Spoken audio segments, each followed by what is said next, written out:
Hello and welcome to the playoffs. I have a new camera angle. We have a new contest ahead of us for drafting the Zamboni on Underdog. All day long, let's get into it. And DJ's here. What a pleasant surprise.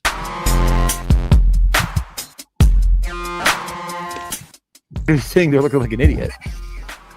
Well, this is that any different than normal? This is the first time I will admit was unbelievably wrong. DJ, it is time for a playoff that we can gamble on. The Buffalo Sabres are involved. What are you doing to cement the moment first in our long history of a friendship? My headphones just completely stopped picking up sound. Can you hear me? Nod your head, yes. Yeah, that's great. We have a good Like start. other people can hear Matt, right? Because I cannot hear Matt and it says my headphones are working. And I think it's me, but it's I you. may just pause myself for a second here because I heard 0 words you just said. Can everyone hear Matt? Anyone in the chat? No, hold on. Making sure it's not Hold Matt on. because I just tested my headphones and I hear sound Okay. from StreamYard. Is this and I better? don't hear you, which is concerning. Well, it was on my AirPods. Those should have worked though. So How is this? nice. Okay, let's go. I'm gonna leave and come back. I feel like it's got to be me. Okay, everyone can hear you. Okay, I do think something happened to your so something happened to you, but now it's working. But I still don't hear you, and I'm just gonna have to leave and come back. Yeah.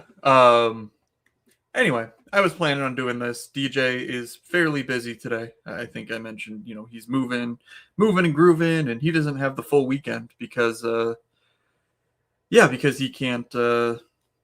He can't do shit tomorrow because the Sabres play a playoff game that he's going to. You may have heard him melt down about it on the DX machine, but we are here. I'll be drafting Zamboni's basically until it closes.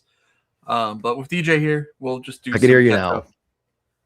That's great, fantastic. Oh wow, I'm on the clock. Actually, I need to focus. Yeah, the new camera angle. It's just annoying when it's straight behind. I don't have enough desk space. I have like this divider looking thing that sort of my monitor sits on, and there's just not enough space for the tripod. So yeah, it's a new camera angle we're testing out. You can see back there. It's the most clean basement of all time. Don't let anyone tell you otherwise. And yeah, that's about what we got. Zamboni and CS dual stream. Absolutely not. I can no longer play CS, so that's unfortunate. I can't play CS DFS in Pennsylvania. Confirmed. No idea why. I asked a question yesterday and no one answered me. So they did confirm though that it's no longer offered. So that sucks. But I guess if Fallen and Fury are going away, then it's a nice time for me to retire as well. What was your intro, by the way? Did you say anything about the Sabres, or am I just? Yeah, I was saying, how are you marking the fantastic day this is the first time we can gamble on the Sabres in the playoffs. First time. I mean, it honestly, I feel like it does throw like a wrench in my decision making process because I'm just like, well, I just can't be unbiased. Like it's not possible. Like I just don't have it in me to be like, you know what? This is the first time the Sabres are in the playoffs in 14 years. I'm going to be rational about this, and I'm going to really like think it through and try to like. I think it's just it's out the window, unfortunately. Yes, this is a Jeff Skinner jersey. I got this one for like I don't know $50, so I'm certainly not going to complain. But yeah, the Sabres are back in the playoffs for the first time since we were learning how to drive, and I will be there. So that's just.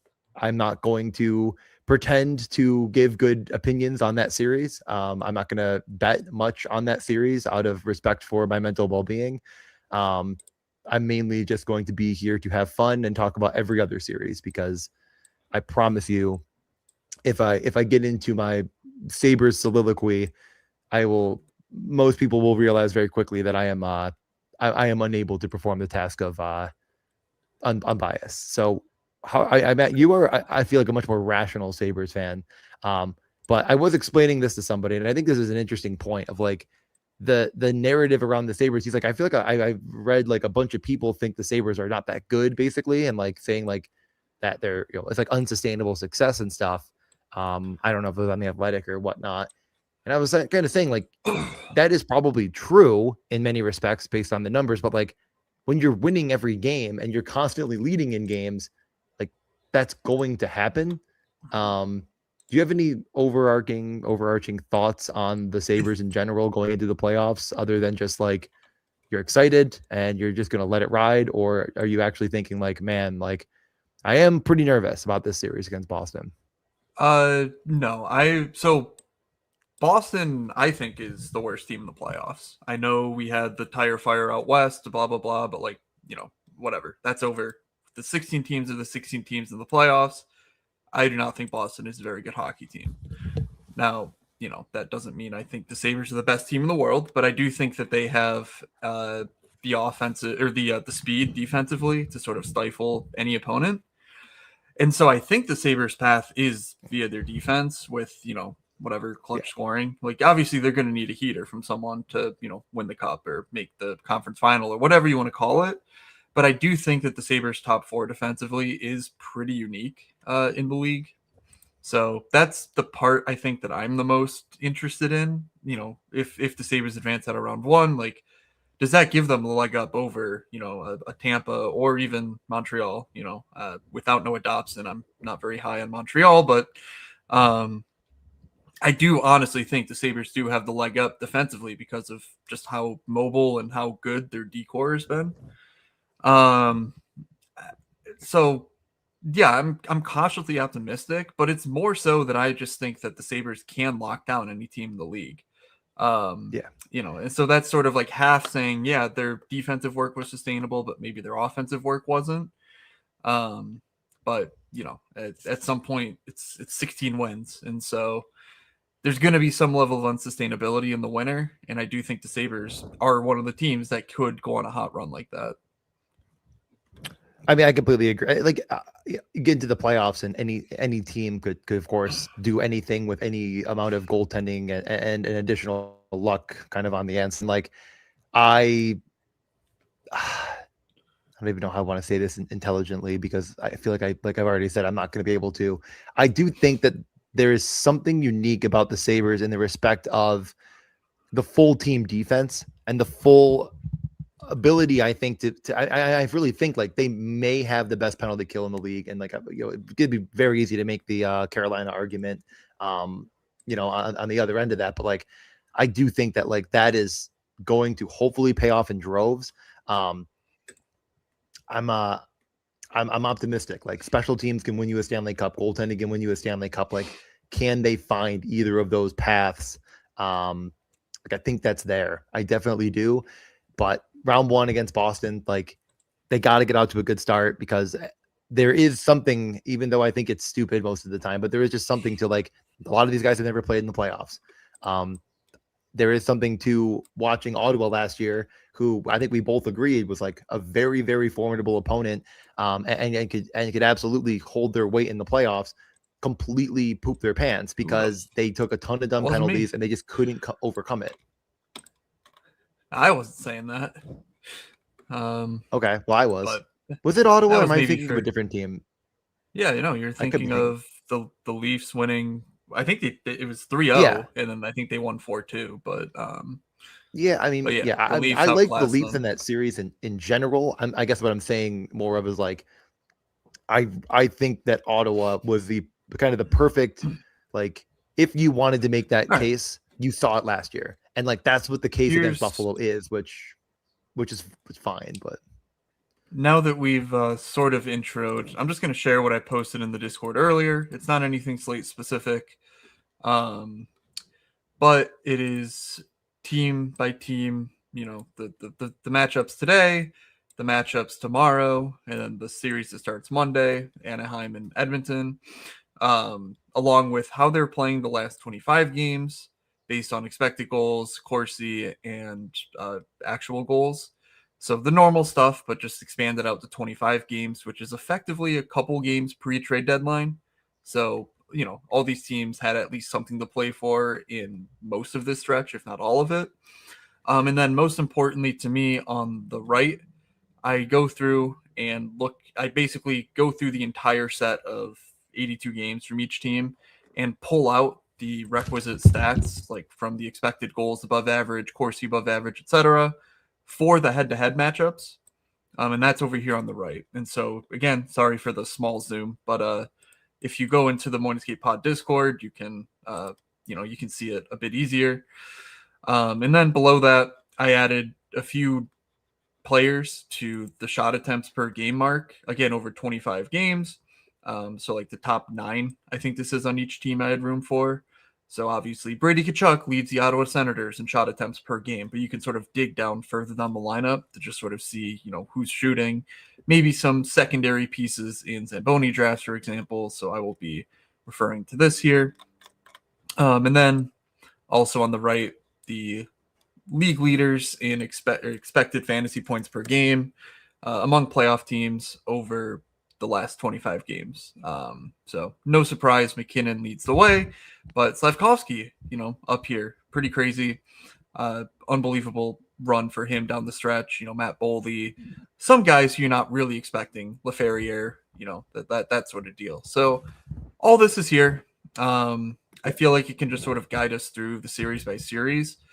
Maybe while we do this, you can tell us how your Zamboni drafts are sort of filtering on these teams, because I'll be candid, I've only done 3, maybe 4 drafts. I did the manifesto stuff, and then I was playing DFS. I was on a trip the last week, so haven't done much drafting, but obviously I've done a lot of thinking about the playoffs and whatnot. So we can do that first, and then maybe by like 11:15 we can get into some drafts. Yeah, I thought I could start us off while drafting. I Cool. can't.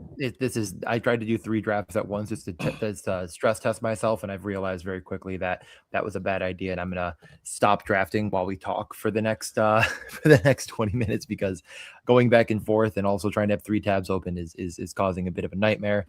How I'm just finishing my last one now, but all right. how long do we have you for? A little while. Let's just get it. Let's just get into series by series. You can keep your screen up, by the way. I think that was fine with what you had up before. Right. As we can kind of talk through it. Yeah, I think we take 12 minutes to go series by series. I'll discuss it from a couple different lenses, like a betting ish lens. But I really do think that if you're willing to kind of explore the playoffs, I think in the lens that we both have, I do think Underdog's Zamboni draft is one of the best ways to push that edge, just because most people, especially you're going to be one of very few that are maximizing or maybe entering 50 plus entries if you're out there and you're really in the streets, and if you're willing to push on some kind of pretty easy to see math, I think that there's just a ton of upside. Last year's playoffs went very chalk. When it goes very chalk, you're going to see an outcome that I believe you've really derived in your manifesto, and that is having these overstacks. But it's not even, we'll get more into that, into the nitty gritty on how to build these teams. But I really think that we shouldn't completely forget what happened, 2 and 3 years ago, where it did not go the chalk route at all. And when it doesn't go the chalk route, you really can separate immediately and put yourself in a situation where you are incredibly live to win or almost locked for a top 5 place when you get to the finals. Plus, thank you for the good luck, Kat, as we get into everything. Much noted, but I will just, all this to say, I right now just drafting a team. I'm just finishing it up right now, and it is a 100% Pittsburgh Penguins and Dallas Stars team. 0 other teams in that build. Not saying that that's the only way to do things. You can absolutely add a 3rd team into that mix in a small respect that has an Eastern Conference or Western Conference ability. But I do think that I'm certainly pushing on a lot of different buttons that most people that are drafting are not. And I do think what I'm doing is more expected value positive. Anything you want to say to that? And as we kind of get into what I'm actually doing in these drafts, and yep. Yeah, you're pulling it up right now. So that makes a ton of sense. Yeah. This is the Zamboni manifesto, moods.beehive.com. I updated it for for last year's data. In my takeaway last year was stacking at least one team of 6 players is clearly superior, with even larger stacks also showing out surprisingly well. That was because before I thought 4-4-2-2 was optimal. It is not at all.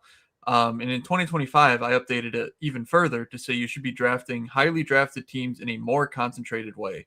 Teams that aren't frequently drafted due to low cup odds tend to benefit from more humility in your selections. That's what this red and black here represents. Where basically, if you're drafting the super contrarian builds, the 6/6s aren't quite as optimal. They're still plus EV, but you can put an advancement piece in there. Like that's basically the moral of the story. But if you're drafting chalk builds, don't go across 3-4 teams without being very thoughtful about it, and make sure you get at least 6 players, because over here it's pretty much a death zone. You can go contrarian and do a 5-5-2 specifically. That's like maybe small sample size, I'm not sure, but interesting nonetheless that it's like that best performing contrarian build. But even a 5-5-2 was not how I was expecting the Zamboni to go. And then anything else I want to bring up, we'll cover when we are drafting. But that's moods.behav.com. Go check that out if you haven't yet. Ottawa, Carolina. In the regular season, these games were pretty high event. You can see over here on the right, a lot of blue. Maybe the most high event series of competitive play that we had. By the way, this is average per game, so no matter how many times they played, it's on a per game basis, not an aggregate basis. If in case you're worried about divisional stuff versus intra conference play. Carolina's played much better down the stretch than Ottawa. No surprise there, but Ottawa's getting goaltending. I don't know how sustainable you think that is, though, because if Ottawa gets goaltending, they can basically out Carolina with Jake Sanderson, having a ceiling kind of series. So any thoughts there? Yeah, absolutely. I mean, number one, Carolina is the second, and really, I mean, like however you look at it, like Tampa, Carolina in Underdog are going the 1-2 in kind of a different capacity, but mainly Tampa's the kind of the 1 as far as ADP, and Carolina's the 2. So a very difficult team to get in a much more difficult matchup than I think many expected. Like most people thought this would be a team that didn't feel as terrifying as Ottawa has certainly been down the stretch. I absolutely am drafting some Ottawa because it's kind of like, what do you win when you're right? Like oftentimes you're battling another person to get Carolina into a team, which is frustrating. Of course, you don't always battle somebody. So if you get into a battle of drafting Carolina, it can get very frustrating because another team is out there with more of those pieces. I think that, of course, Carolina should be a favorite here, but it's not nearly as big as I think the sports books are indicating. And I think they've already come down a bit in price. And Ottawa is a great defensive team. They've been a great defensive team all season long. They had bad goaltending and bad penalty kill that really cost them. If they sort them out, which they certainly have down the stretch, I think you're looking at, in my opinion, maybe the 3rd or 4th best team in the playoffs in Ottawa. So it's a toss up, and people are not drafting Ottawa. Like Brady has certainly risen, but if you take Brady, you're getting all the rest of his team for free. So it's not hard. It's just making that decision and jumping in on Brady as soon as you kind of, have to pull that lever. And pulling that lever to me is I'm drafting a Western Conference final. I'm, maybe you've drafted a little bit of Tampa and it's gotten completely crushed. Like you took Kucherov and then someone took Vasilevsky and you said, well, I'm going to push, something on the Western Conference. And now it's don't dive back into Tampa if someone took, Point, Gensel, and Vasilevsky. You're just kind of going to that other side, and you have Kucherov to get you a ton of points because this round 1 matchup is going to be difficult. Ottawa has, I mean, I would say, I'm not positive on this. This is me guessing, but I have to assume Sanderson's a top 5 defenseman in points per game.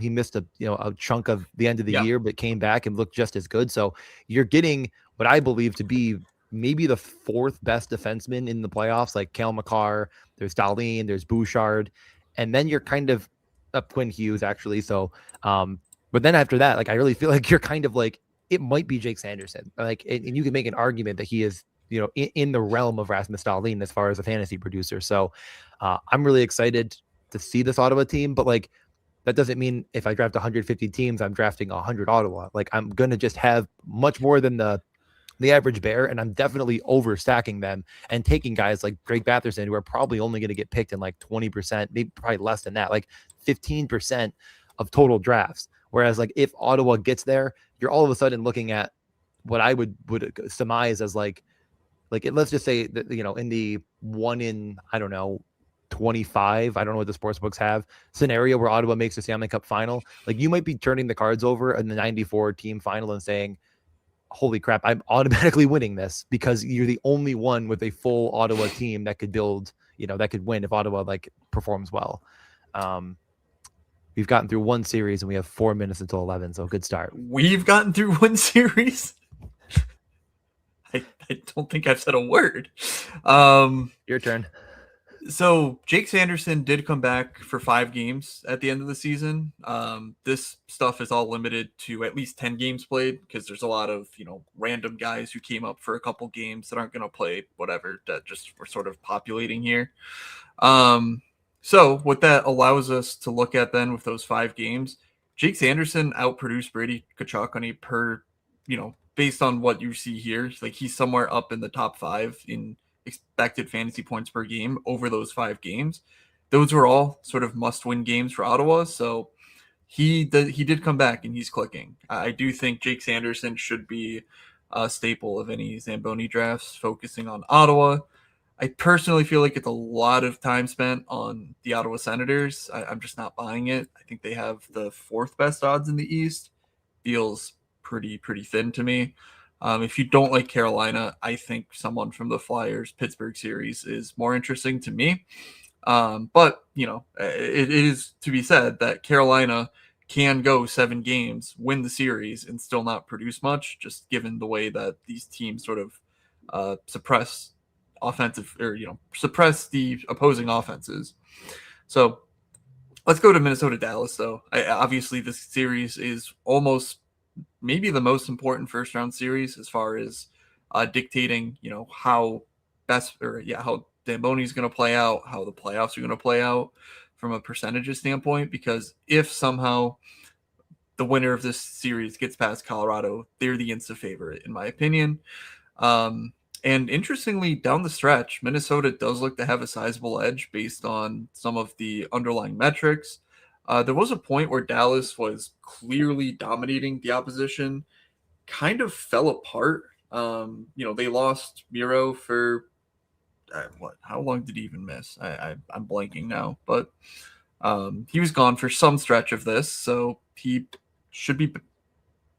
back. Yeah, Miro's back, right?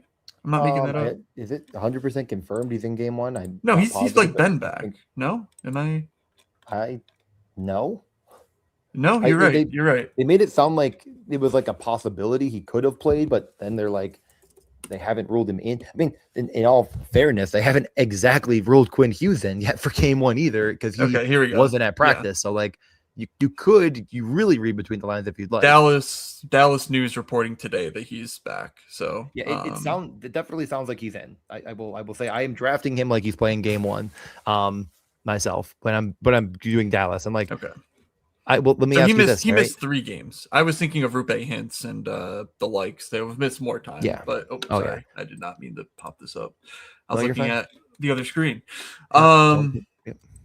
So with, you know, basically Dallas still isn't at full health though, with Rupe Hintz, I think, projected to return at some point soon, but not today. Rantanen's back, but Rantanen has not looked fantastic. You look at actually, does he even have the requisite number of games played? See, this is where we get to weird land, because Dallas has just been weird down the stretch. While you're looking up shit, let me talk about the series for a second. All right. You can focus on that. So biggest surprise, Jesper Wallstedt is starting game 1 for Minnesota. Definitely makes sense, but like it's not the norm in the NHL. Like normally it's the veteran goalie that's going to get the go, but Wallstedt's been fantastic. So that was a bit of a shock. I do think that news, and maybe just, I guess I haven't been tracking super closely, but I'm guessing that may have percolated into their odds, because Minnesota has certainly fallen in the underdog space. They are very easy to stack and oftentimes slipping way past what you relatively believe. But the round 1 matchup is incredibly terrifying, and the round 2 matchup doesn't feel any better. for either of these teams, of course. So makes sense. I'm not sure if I have any incredibly strong takes other than like I'm gonna probably shop Mikko Rantanen and stuff and see if I can find anything on him to like lead the series in points. Just because of how good he was last year and how good he is as a player. And like, yeah, he was injured for a little bit. He hadn't looked like himself entirely, but I'm willing to bet on Mikko Rantanen. He's been back for 10 games. He's averaging 3.3 shot attempts and has 8 points in that stretch over 10 games. So he's not Mikko Rantanen right now. No. But he was terrible down the stretch last year too. Like he was not Yeah. the player that they traded for and then leveled up in the playoffs. So we'll see. I think there's a lot of alarm bells, glowing for Dallas over the last couple weeks that make me feel like Minnesota might be undervalued here. You look at their head-to-head matchups, and Minnesota has consistently carried play versus Dallas regardless, and that's, I think, 5 or 6 matchups based on the divisional schedule. I think maybe 5. I don't think anyone plays 6 anymore. And then the goals at 5-on-5, relatively low pace of, goal scoring. So ultimately, this is a special teams battle. We know this. Dallas has among the best power play and among the best penalty kill, especially with Miro and Lindell both in the lineup. And if they advance beyond Minnesota, that was sort of the, their superpower to beat Colorado was, hey, let's take a bunch of penalties and turn this into a power play fest and see if they can hurt us. I think Minnesota can hurt them, though, if they try to play that game. Matt Boldy, especially, has been unbelievable pretty much for the last 3 months of play, the Olympics included. He is a top 5 fantasy player, full stop. Kirill Kaprizov, top 15-ish. But Boldy and J-Rob are certainly the offensive engines here. I don't mind starting Minnesota after Kaprizov either. That's just... I don't think you need Kaprizov to win. They're going to be separate at 5-on-5 for the most part. So Boldy, Eriksson Ek, Quinn Hughes would be totally fine by me to get a different texture and get some other guys in the mix there where Kaprizov normally goes in drafts. But all that to say, I lean Minnesota here versus Dallas, which I was not thinking, a month ago, 3 months ago even. But recent play has worried me a bit. Minus 120 Dallas, plus 100 Minnesota. Nice. So get after it. Game 3, which should be Buffalo and Boston, but we won't get into that right now, or Matt will just leave the stream, is the minus 170. No, please show the world your ass that you're an idiot. We don't have time for this. We just don't have time. Okay. We're never going to draft a single team. If I go into my soliloquy on why I think the Sabres should be the opening night game. Pittsburgh at Philadelphia, minus 170 for the Penguins to win the series at the Flyers, who I think many, including myself, think is the worst team in the playoffs, in the Flyers. Kind of backed by I'm a Dan Vladar believer. I was a Dan Vladar believer in Calgary, drafting him over Dustin Wolf the year before. Of course, not in droves, but that means I was fading Dustin Wolf 2 years ago when that was a mistake. I do think he's a really good goalie, but they would really need him to step his game up a pretty substantial level, or to at least keep on par with what he's doing and continue to get some results that I think are just not very sustainable. Philly, I've drafted 0 of right now. I do think that I probably should have a couple teams down the stretch here that just get a little bit of Philly, but you don't have to oversack. There's 0 defensemen that are at all relevant on this team as far as underdog scoring. Vladar plus Zegras plus Konechny completely free. Throw in Tippett, of course, for the shot volume, and that could be a emergency cord pulling. I do think that either of these teams is a bit of cannon fodder for Carolina or Ottawa. Personally, I think, of course, Pittsburgh Ottawa would garner a much more favorable line in favor of Pittsburgh having a chance. And I do think for that reason, because I do believe Ottawa could cause Carolina some issues, I am drafting a good bit of Pittsburgh. I just drafted 2 of my 3 teams with them. I think they win round 1, and anything can happen in the playoffs, right? Round 2, if they win, they get to the Eastern Conference Finals, they are going to crush their value, and they're very concentrated on a few players. So I like this Penguins team fine. I do think this is the most uninteresting series from a fantasy perspective, though.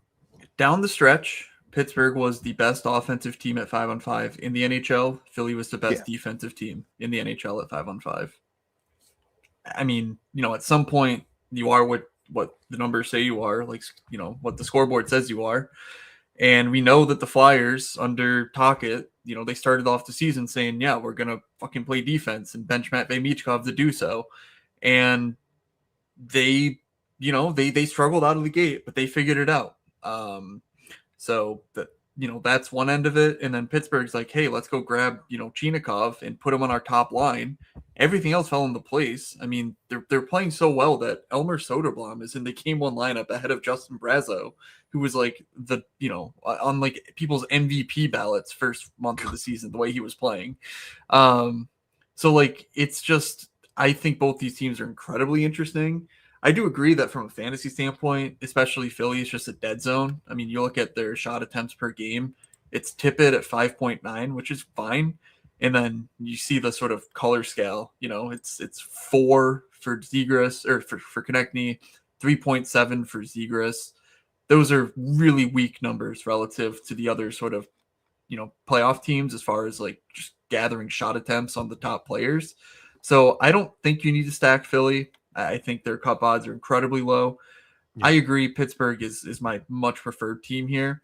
Erik Karlsson is going to maybe be my highest owned player today. I will just continue gathering gobs of Erik Karlsson if people will let me take it, because I do like their chances here, and I like their chances in the next round. Erik Karlsson, the way he's playing, is a difference maker. Actually, he is a game breaker, the way he is playing. We know this about Erik Karlsson, and I think he's just back in his elite form. He's got the head for it, and Pittsburgh looks to be fully ready to go. They were resting guys down the stretch. I'm pretty sure those are all not true injuries. So there's one scenario where you're drafting Philly, and that's a scenario where you've drafted Cale Makar and someone takes Nate Choss at the turn, and then still you don't have to, but like you need a very large ceiling on defense to somehow carry Philadelphia through rounds where they're going to be so like their fantasy scoring is going to be so much. The variance between them and other teams in fantasy scoring for, the core players is just, you need a lot. So yeah, I find it incredibly difficult because like just advancing teams at all with Philly is going to be super difficult. So and this is true. Martone doesn't make this list because the not enough he's games. Played 7 or 8 games, but he's also up there, maybe ahead of Konechny in my book. And Michkov was hot down the stretch. 25 games doesn't look great, but like you can take guys. Like I'll probably have a Michkov or two because God forbid. But yeah, this is a series that I will be playing in DFS. Any more time on this series and continue to push ourselves out of drafting a single underdog team before I got to get to moving my house. This is my favorite series. Just full stop. I think this series is going to be awesome. I'll have a lot of Pittsburgh. Anyways, LA at Colorado, probably much faster on this one, hopefully. I mean, I do think this is one of the most exciting series, and I do think that LA is much, much better than the public believes.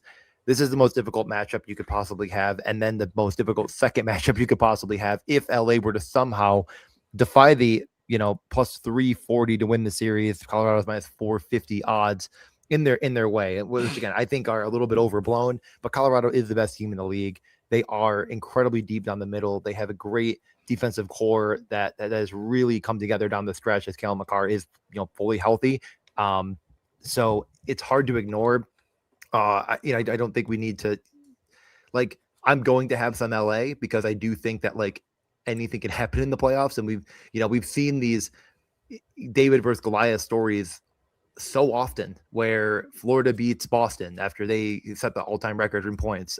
Columbus sweeps Tampa. I mean, these were scenarios that were probably even more uphill climbs than LA, who is a very formidable team that just got very bad results and the worst coaching in the league for most of the season. And you can't completely coach these guys into the right scenarios right away. I'll draft a little bit of LA. It's very easy to know who to pick. Colorado is a battle you have to try to take advantage of it. And when you get the opportunities, McKinnon is the number one guy. I'm going to draft him 101 every time. I'm, very hesitant to like, if you take Nate Choss and Makar, I think you're totally fine in doing so.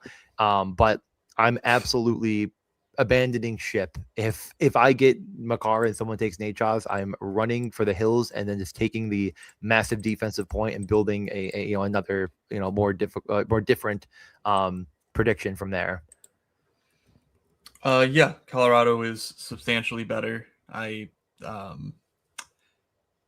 think that they are a very, very good underdog team to draft. I might take a LA. Since basically the trade deadline, last 25 games, Colorado's power play has crept up to about the middle of the league. So that sort of, major flaw has basically been rectified. Now, what do we know Nazem Kadri's status? No, I don't off the top of my head. All right. All right. He's still Do we even day know to who's day. starting game one for them? Like, probably not. Like, another difficult I think conversation. it's gonna. I think what? Let's see. Actually, Bednar confirmed Kadri will be available for game one. So there we go. Anything on the goalie? It was a finger issue, and I'm guessing it's Wedgwood. I have no idea why it wouldn't be.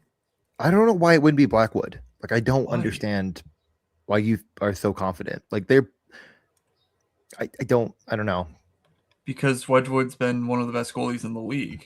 Like, Both of them have. They win every game. What are we talking about? okay, well, we'll see. They won the Jennings. Like, they allowed the least amount of goals combined, and they both were fantastic. Like, it felt like Blackwood was the guy, but I could be convinced either way. All right. Well, does anyone know in the chat? Please put it in the chat.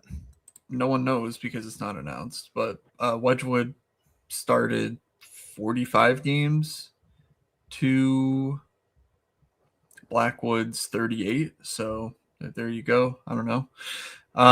Wedgwood has substantially better goals saved above expected, blah, blah, blah, blah, blah. Like, it just feels like Wedgwood's not to me, but we'll see. It could be either guys. That's sort of the moral of the story. And I think Colorado wins easily, so I don't think we'll need to, change goalies here, unless they want to rotate them, which maybe teams do now. Who knows? Montreal, Tampa, absolute, masterclass of a series. Unfortunately for me, I think Noah Dobson has to be in the series for Montreal to be truly competitive, and he is out through at least the end of next week. He's being reevaluated in a week, based on the timeline from last week, that reporting. So if he returns, it's very, very, very unlikely to be in this round, which sucks because, this Montreal top line is unbelievable. So how do you think the series plays out? I mean, it is the second biggest favorite in any series is Tampa. Colorado 1, Tampa 2.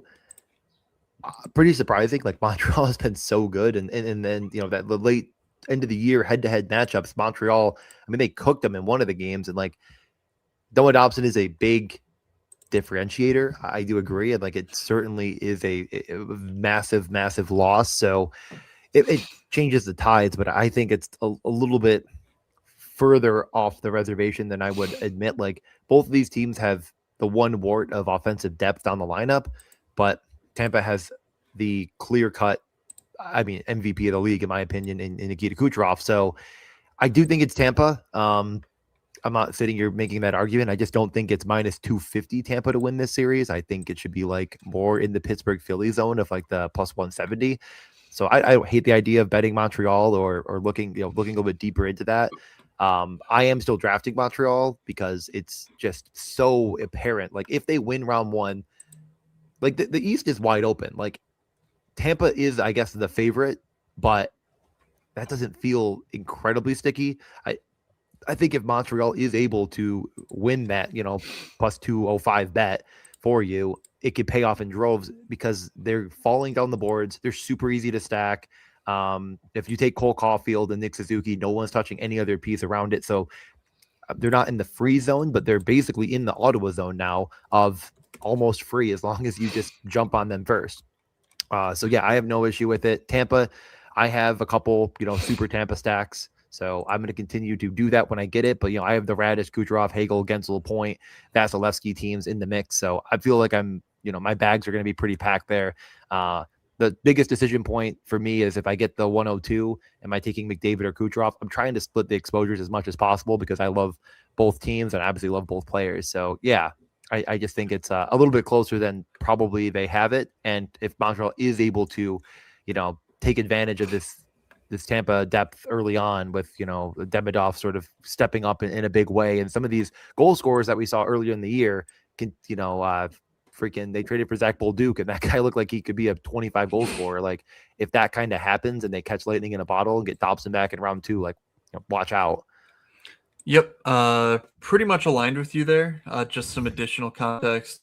In their head-to-head series, both of the teams were sort of above average expected goals-wise, so maybe some excitement there. I know they played 2 tight games really close to the end of the season that basically decided the home ice here.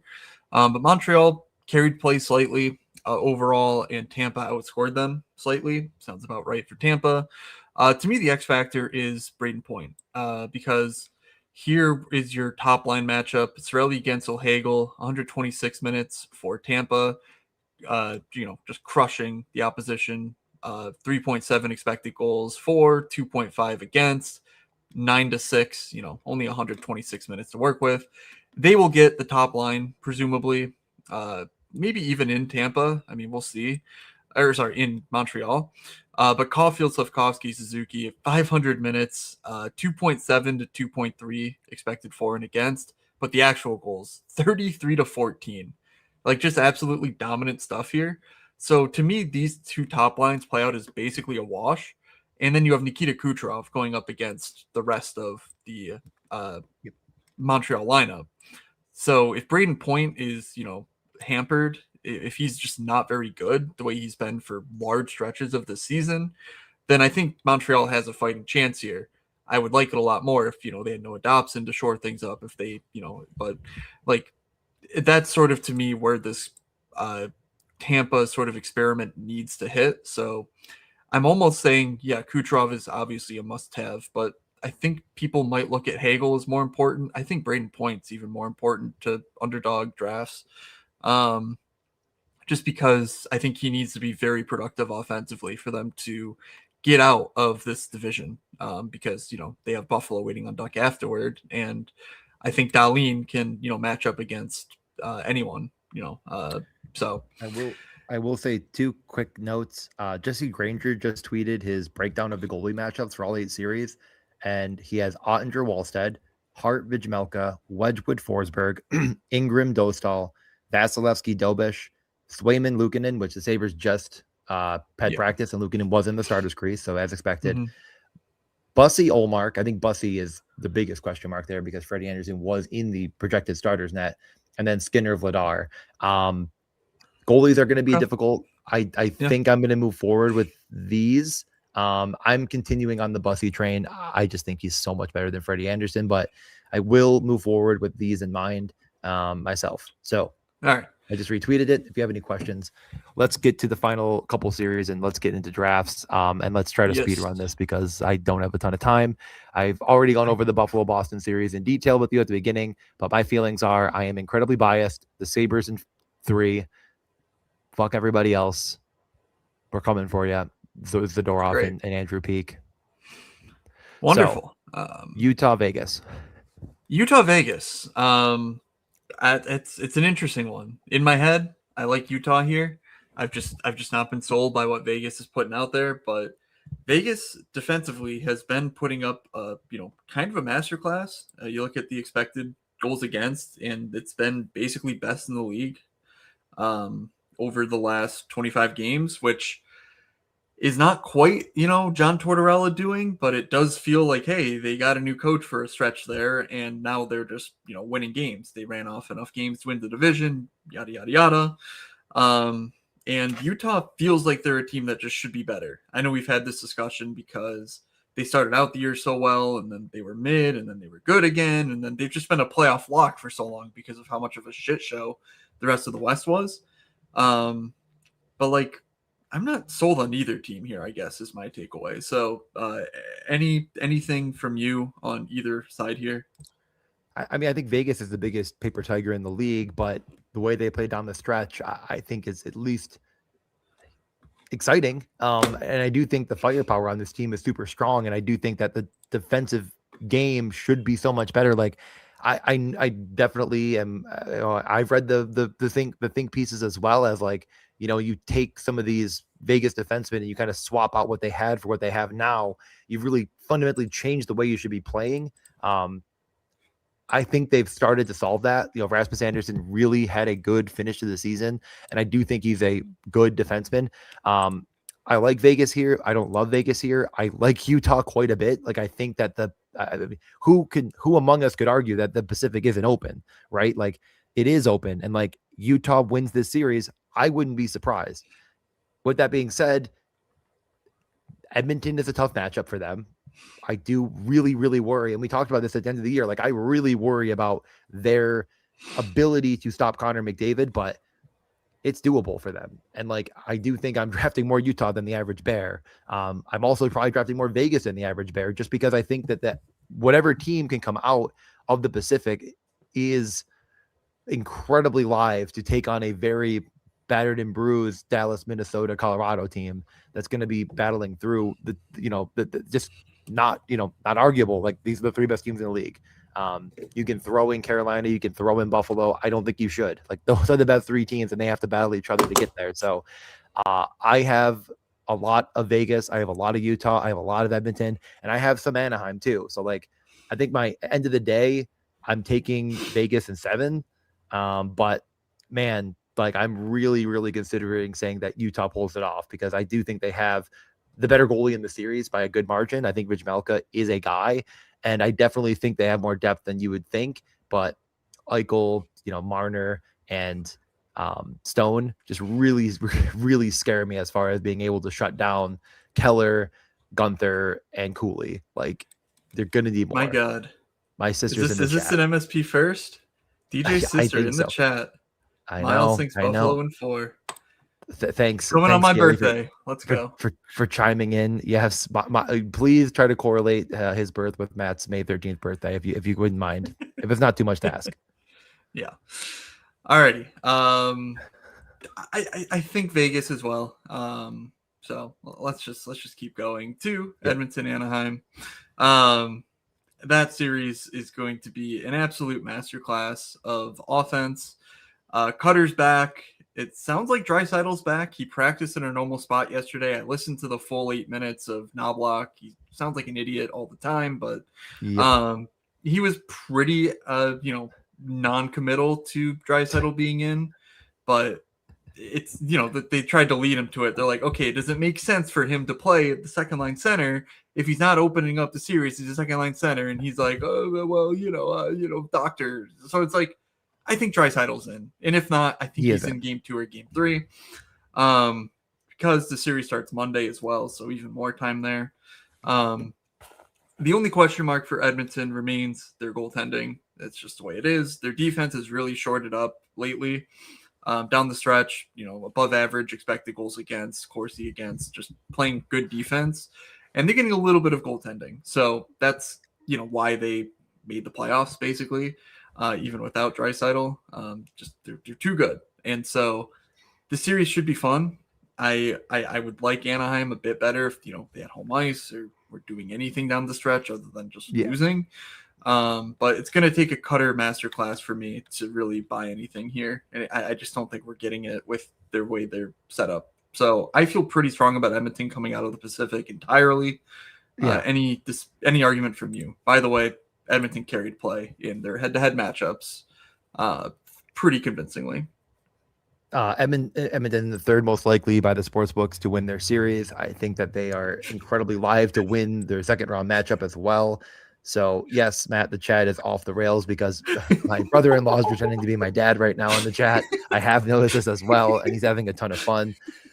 I also find it funny that like my dad's historic ability to pick like the playoff roster thing that I tweeted about today has also penetrated into the chat, because he beats me and Matt every year. I don't even know if Matt, you were doing it this year, but like every year me and Matt, after, going through every game all season long, betting everything, we get into the playoffs and we just lose to my dad, who I believe said Trevor Zygrass, and like he just doesn't even know some of the players in the league anymore, but that's fine. We lose, he wins.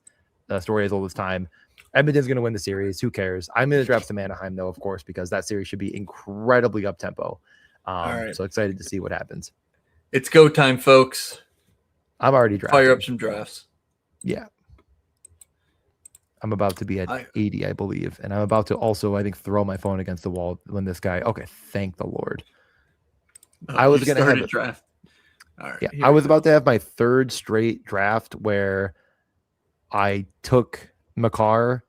So the third straight time I took Makar and then didn't get Nate Joss. And the guy took a guy right in time. All right. I'm loading up 4 drafts. I'm just going to have to do it on my phone mainly, though. I'm also, as soon as I'm done with this, I'm going to post a couple of my annual picking all the exact series for like a quarter to win $200,000 bets that never are ever going to hit. But like one year, I think I got like 6 of them right. And that round robin paid pretty well. So people still think about that and ask me. I don't even think it was 6. I think it was like 4, but. Oh, that's right. I had memory hold that one. Right, yeah. Here is, can I pull up both draft boards at the same time? I wonder. Dude, you can, and it's like worse for me. I don't know how to do, because like it's just it doesn't matter. But we'll be drafting. I'll mainly just talk about the live draft on the screen. But yeah, I am drafting now 4 teams. I can't. I gotta get cooking. All right, I mean, I'm not gonna max, but we're gonna do. You are on the clock here. Oh, I am. Oh wow, I am. 101. The 101. All right, yeah. Everyone in this draft, please, just Makar is actually hurt and Nachos is hurt. I don't know if you heard about this injury that just happened right now, but don't pick them. They're not playing anymore. That is and I'm not saying that for any other reason. I for one can't believe that happened while we were talking. Crazy. All right. Ooh. What is he gonna do, folks? I mean, I think Makar Nachos is just flat out better than anything else. So I'm just taking Makar. Disagree. Well, yeah, I have not gotten the super team yet. I was gonna go back through again. I thought I got one McKinnon Nachos, but I don't know if I did or didn't. I don't know. Yeah, and by the way, I was on the clock in 2 different. I loaded up 2 drafts at a time, but I'm just going to talk through the Kaprizov. His draft is getting a little bit different. Still, nobody's taking Jason Robertson. Yeah, Kaprizov goes to Bates here. I mean, I'm like Aho in the first round just feels so like then 0% chance of doing that. I mean, I love Robertson. I mean, I just love building Dallas because like if they win, it's just I don't know. It just doesn't seem that difficult to see the path there at least to me. Oh my God, this draft is really gone haywire. Right. Emergency polling Ottawa. Perfect. I'm on the clock in 3 drafts. That's great. Very good. Very normal. Very fun. Jesus Christ. I got absolutely cooked in this one. I hate doing it. I hate taking Brock Nelson more than anybody could possibly imagine. Oh my God. I'm on too many freaking clocks right now. Let me get rid of this one first. All right. I got to figure out. Oh, okay. I got to figure out which one you are up in. All right, there we go. I have one on my phone and one on the other screen here. We can watch this one as you struggle through a McKinnon, I'm literally, Brock dude. I'm just gonna. I literally. I ran out of time. I think I just missed 2 picks in 2 different drafts. This was a huge mistake. We're just gonna have to see what happened. I am just. Quote, this was a huge mistake. I did not know DJ's mom was also in the chat. I did not. I just clicked a player that was in the Eastern Conference. I will now be probably, I don't even know what I'm going to do there. And I didn't even take Jarvis, which made no sense because I ran out of time. Okay, this is great. I can't do 4. I used to be able to do 4 drafts. One of my auto picks actually worked out really well that I just had. I think I queued up Donley, luckily, or else I would have been in a very mad boy. Yeah. Okay. Let's just. Nope. Okay. I need to. I was gonna go down and take a Colorado guy, and I couldn't find one quickly, and I gave up. Okay. I'm just Which gonna that's start okay. the Pittsburgh fun. Start that early. How are every? I how was will- yeah, four was a mistake. 4 was a Because bad idea. Fuck. my bet Why would you do is this to that me? you're not gonna build out the full Colorado nature of things. So I feel okay about that. Let's see. I want Kadri, so let's make sure I get him. And then if you take one of the goalies, that's okay with me. Oh my god! I'll just take the other. I keep getting nabbed on Wedgwood now in every single draft. I think the most frustrating thing on underdog drafting, and I love if I believe if anyone's in here and agrees with me or disagrees with me, I'd love to hear. Like, I really wish there was an easier way to just find a team of players instead of like having to search like the whole fucking name of the city. It pisses me off, and it shouldn't, but it does. Okay. What do you mean? You can type in Like, I have to type in like some teams are better than others with that. Oh no, yeah, no. You can just Like- type in Avalanche and it'll. Yeah, I don't I know. hear your Okay. point. I understand what you're saying. I'm telling you right now, like some teams, when you start to type in, you have to type in like 7 letters, and if I'm rushing to try to get this in, it makes me mad and angry and upset, Okay, got it. and that's all I'm going to say about it. And I'm drafting too many teams to really come up with cogent points right now, so that's a problem. That also is a very problem, normal. isn't it? God damn it. All right. This team that I'm drafting on stream is going to end up being, I believe it's very sadly going to be a Boston team. So warning in advance, if you want Boston, I would take them right now, or forever hold your peace. All right. Wedgwood. And oh shit, I thought I had someone queued up. One of my teams is now done, so I only have 3 going, which is much better than. Oh, I fucked up. I was looking at the wrong thing.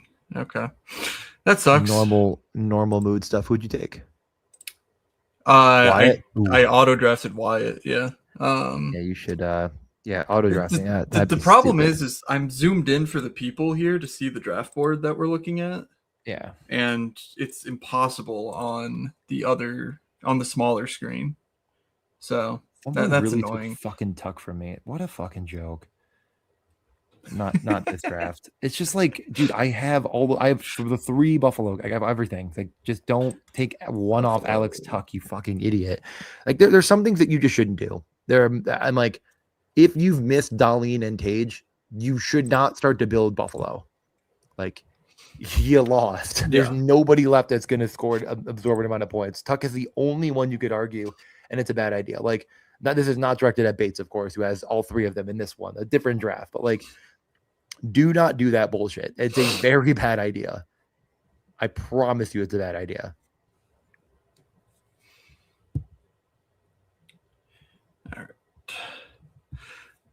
So basically my plan here is to go like a 6-5-1 and just, use Wyatt as a 2-round kind of point accumulator. Like, I don't think it's the end of the world. But like, I'm not going to take more Dallas because I fucked up there. I'm just going to, build out the full Pittsburgh end of things. All right, I'm going to ask you a Sabres related question for drafting. Let's just say position doesn't really matter because it kind of doesn't. If you have, your last Sabre in or something, and you're like, committing to that kind of overstack, are you Norris, Quinn, Zucker? Norris. I think Norris. I think so too. I'll need to take a look more at the stats that I have up, like on that Excel there, just to sort of look at how things have trended the last X number of games. But in my head, I think it's Norris. All right, let me ask you another question. Let's say you've gone all the way in on the Colorado well, and both goalies are gone. and you only have one on the Sabres because they only have the one to really take, are you going, screw it, I'll take like a one-off Olmark because I don't have Carolina maybe or something? Or are you saying like UPL better be fucking good? I think I want 2 goalies in that situation. Yeah, So like a 6-4-2 and just take a 2 stack of, a goalie and a guy. Yeah. I will apologize in advance if you're in that draft and I just ruined your Ottawa situation. Not much I could really do about it. All right. Impressive. If like I would take Blackwood, if it was an option to me, but it wasn't. Oh my god. Okay. What's really great is you're just talking about whatever. Like that's not even on the screen. Like that's kind of what I was trying to avoid in by the putting in the up, team on the screen, I have taken 6 Colorado guys that you're watching, and then Svechnikov because I'm an idiot, but whatever.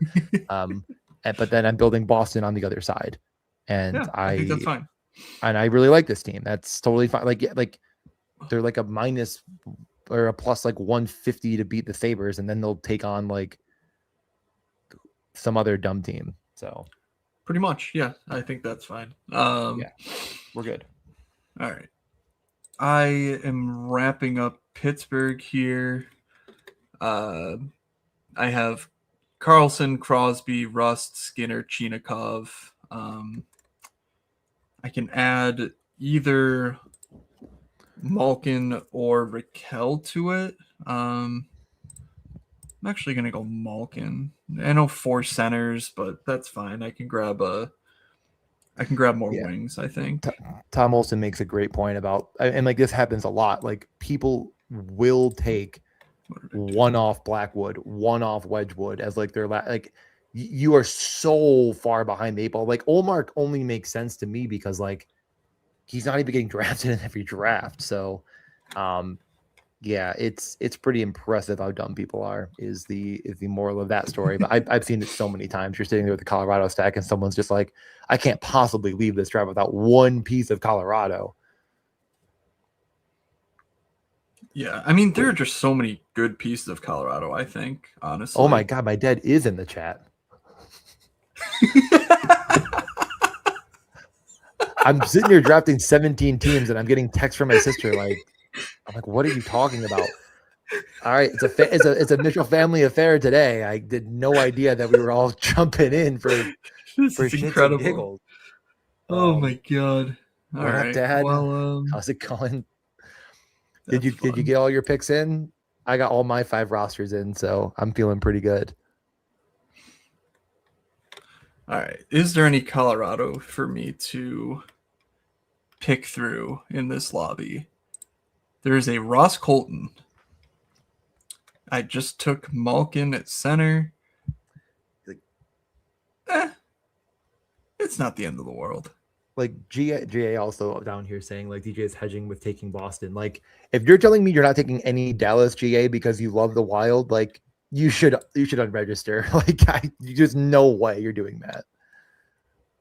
Like come on, we're all friends here. There's no need to pretend like we're not. Like I want $15,000 or $10,000, whatever it is. Like a little bit more than I think I'm willing to worry about. The fact that that the Sabres losing to Boston would make me sad. It would though. Okay, yeah. My dad is already claiming he is going to win the player pool thing. Matt, are you not doing it this year? Are you a coward? Are you afraid to lose? I haven't done it yet. I'll do it at 2:30 or whatever. Like I need to do this stuff first. Yeah. How many teams you planning on getting in, you think? I have no idea. When you leave, I'll be able to multi-draft a bit better because you know I won't have to like talk about what you're doing as well.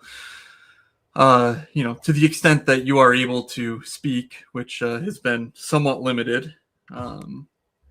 By my brain's ability to function, I agree. Correct. By your brain's ability. I am now going to enter the next 5 drafts and pray that I don't die. And after these 5 drafts, I'm probably going to be heading out because I'm in the process of moving and I have mountains of stuff I need to take over to the new place.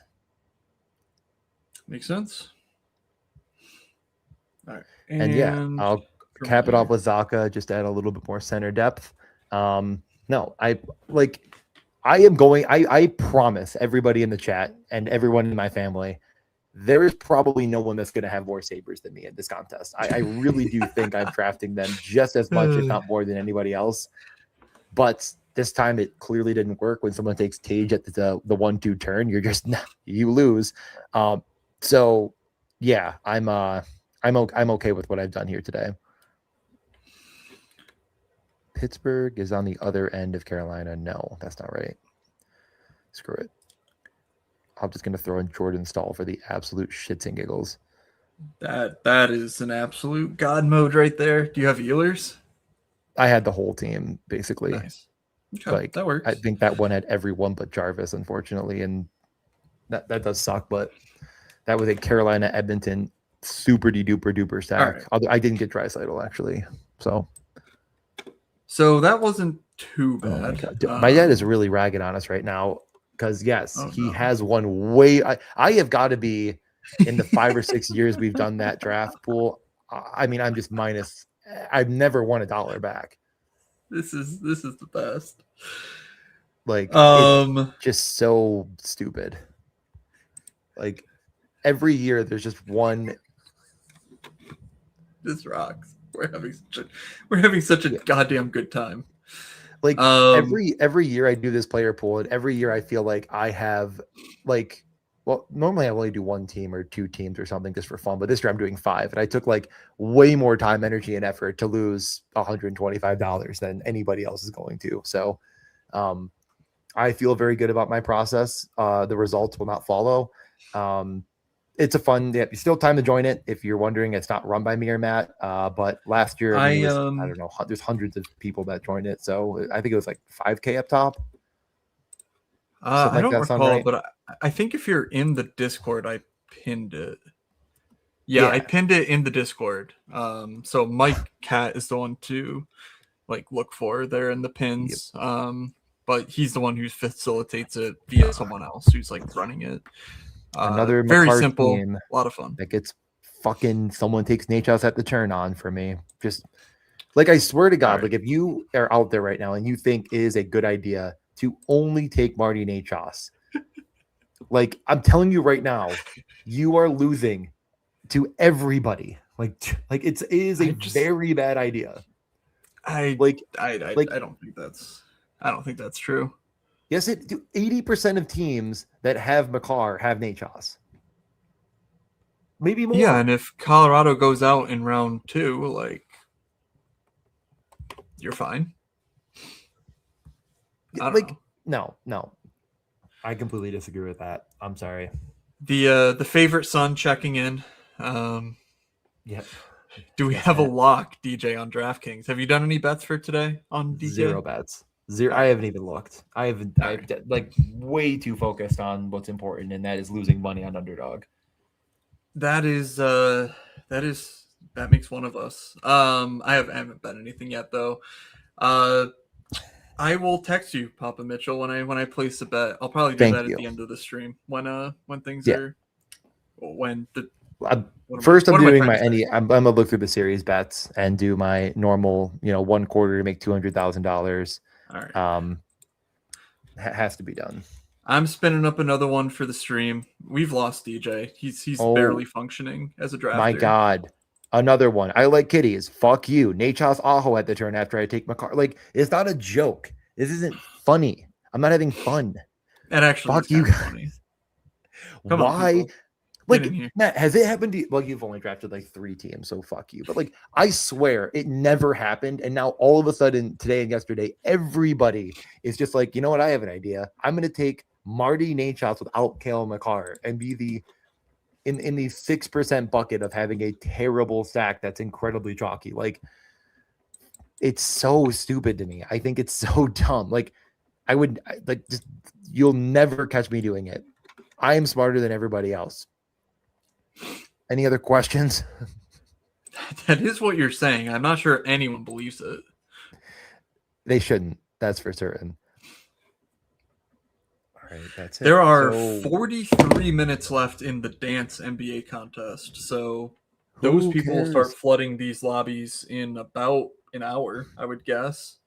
So the big Zamboni is, let's see, at this Oh, yeah, exact the big moment, it is 64% full. The little Zamboni's almost full. If you haven't entered that, Yeah, that is I at just skipped that. I 97. simply do not have time for the little Zamboni this year, unfortunately. All right, I DJ pulled the too rich. 101. I know Am I it in your wasn't draft? true the last time, but like we discussed, Kale McCarr and Marty Nachos cannot Matt, draft them. Matt, we have the question of the day alert. Okay. Oh boy. Are you reading it? Nope. Okay, I will read it for you. DJ, which is the worst offense against humanity? Taking Nate House without McCarr or Buffalo not being the Saturday prime time game? I got to tell you, there's a special place in hell for both. I hope Oh, anybody God. that agrees with the NHL is just banished to the shadow realm for all eternity. That being said, That's sick. I think individually it is much stupider from an individual's perspective to just lose immediately on a team that you just is so. Oh my god, sorry, I'm about to fucking get all drafted can't again. fucking lose. Slipped it You in. cannot lose. Like it is not a loss You worthy lose. thing. I just disagree. If you build a 6-5-1 with Marty Nachos as the one, with Edmonton, maybe not, probably not Edmonton because McDavid, but even then, I think Draisaitl, Bouchard could, whatever. If you draft fucking Pittsburgh and Vegas and they meet in the final, like you just aren't losing because Marty Nachos is one of the best plays in the first couple of rounds. Okay. Here. Like I refuse to believe that. That's fine, but again, like you're like basically, I don't know. You know what? I just simply don't have time for. I think it's a bad argument. I think if you're taking Colorado, you're taking them to win with Colorado. Like they are the clear-cut number one most likely to win the Stanley Cup chalk fest of the century. And you're going to sit here and be like, well, I'm just going to lose to every 80% of the field as far as if they're good and if they're super valuable. Like I don't see how that's right. I don't see it. But then again, I am stupid. I am dumb. Okay, so are you in like 17 drafts right now? Way too many to talk intelligibly. Okay. Because like I was gonna ask, like, what do you think I should do then as a McKinnon drafter at the 101? Because that's the same thing. I have one Colorado piece. You're saying if I take McKinnon, I just have to take a bunch of Colorado, even if it's a bunch of random idiots. Like I just disagree with that wholeheartedly, and I don't think Nachos is any different. If you take McKinnon, you can still draft a lot of Colorado. Like it's not. But you can't. Why? Why? Because do I have McKinnon to? Is that what you're saying? I have to? McKinnon scored 250 more points in fantasy over the course of the season than Marty Nachos. Like, what are you talking about? Okay, and ever since they added Nazem Kadri, Marty Nachos is dominating the shot share on the power play. They're linked together at 5-on-5. Like, it is very, very live that Nachos outscores McKinnon in any given series. Okay.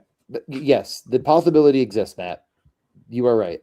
You are right. There is a definite possibility that Nachos outscores McKinnon in a singular series. Is your prescription here that I need to if Marty more Nachos Colorado because I have outscores Nathan McKinnon in a series, I guarantee that teams that have McCarr, which is 80% of the field, are going to fucking outscore you in the second round. In the scenario where they've made it to the second round and then they lose. And then you're basically saying that, like, I'm going to draft the perfect fucking thread the needle around Marty Nachos to continue onward without, like because I'm not now losing to teams that have McCarr. Like, you are talking about threading a needle that just has no reason to be thread. Like, I don't see why you're trying to thread that needle. I just don't see it. Okay. Like, you see my point, though? Like, can you just say you see my point? Just tell me I'm not crazy. I don't understand how there's a needle being thread when you're drafting. Your argument is that Nachos is valuable enough to move you through 2 rounds and then disappears. And then because you don't have Makar, you are different in the third round compared to others. Like, am I wrong with what I'm saying? Are you? I don't think there's no. I just don't think there's much there to like say I need to take more Colorado because I have McKinnon.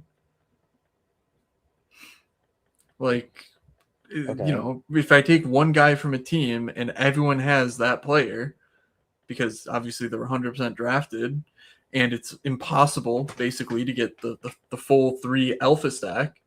Like, there are many combinations of teams that you just build around 11 players from different teams that are very plus EV because of how the contest works. Like, like only 4 teams will advance to the third round. We're drafting 16 teams right now. Disagree. You disagree that 4 teams will make it to the third round? Disagree strongly. Okay. If the Buffalo Sabres lose in round 1, DJ's actually going to petition to have them open up round 3. That's first opening night. I think that's very fair and just and a good idea. All right. That's point taken. Perfect. I'm glad we're back on the same page.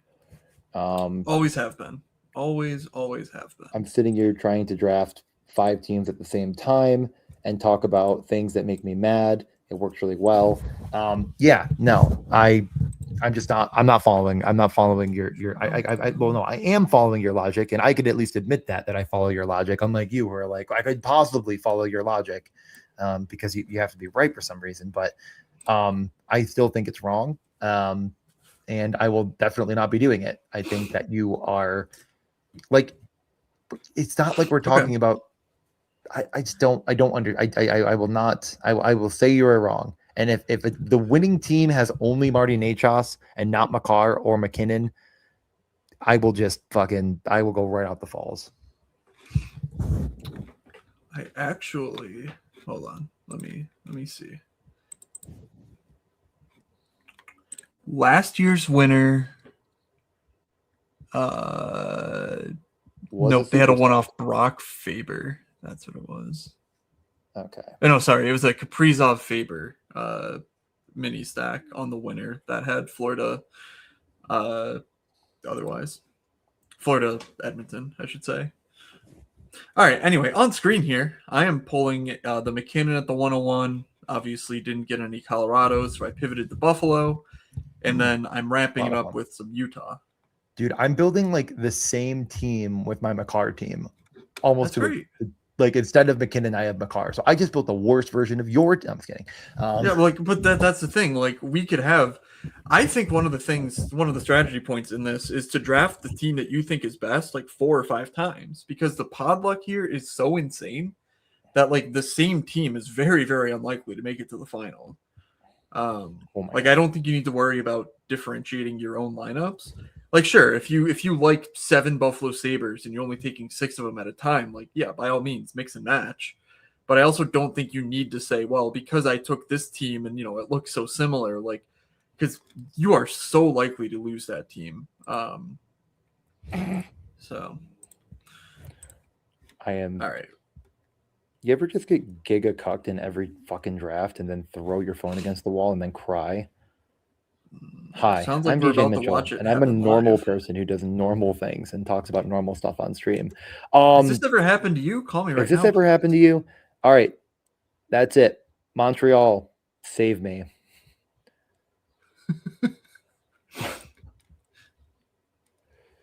Oh God, it's just so stupid. I'm just like, let me ask you this. This is really what sort of happened in real time, but are you, and I know this has worked, and I think you're a proponent of it, but like, are you in favor of building like a Western Conference super team?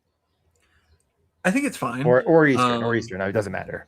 You mean like taking, a 6 stack and then a 4 stack from the same conference, different Yes. divisions? Yeah, that's fine. Exactly. Okay. I'm not doing it like intentionally, but I don't think there's anything wrong with it, honestly. Because again, only 4 teams make the conference final. Like that's the long and short of it. I don't think I'm doing a 6-6. But if I have a 6-4-2 or a 6-3-3 or something like that, I don't have a problem with it being in the same conference as like the sort of the major stack. Wedgwood, Your Wedgwood six just got stack. undrafted in one of my drafts. Who did? Wedgwood. That's crazy. The news bros are not in my draft that I got 0 Colorado in. All right. I Yeah. am wrapping this up.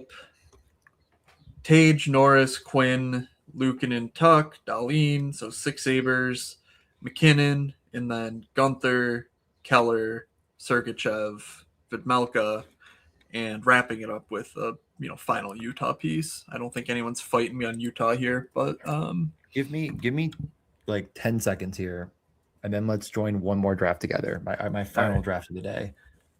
I just want to get. I have 2 ongoing right now, but they're almost done. Let me just pick this, and I can jump in. This will be the 8-9 turn that I said is my. And I swear on my entire life, if this guy takes Nick Suzuki, I really mean it when I say this. I will break something. You have a chance, Austin Kellers, to really be humbly stacking both Ottawa and Pittsburgh.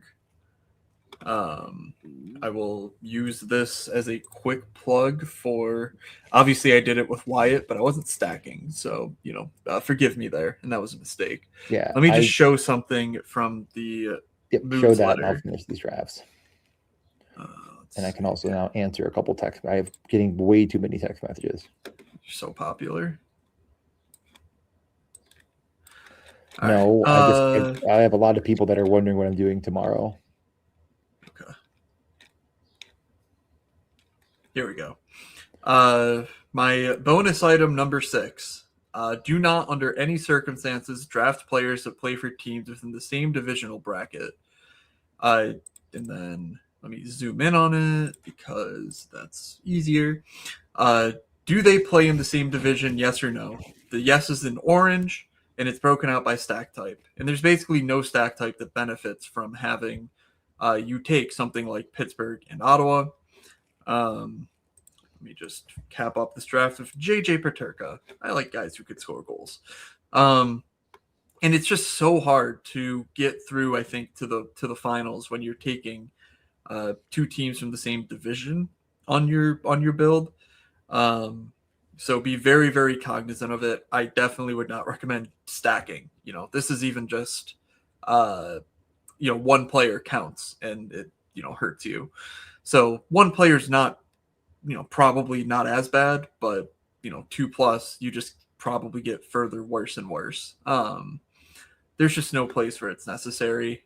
There's certainty, so it's not even like that's an excuse. So not to pick on Ben here, but or Brett, but no, please Ben, pick on him. Brett, be Hundley. What the fuck? Why am I?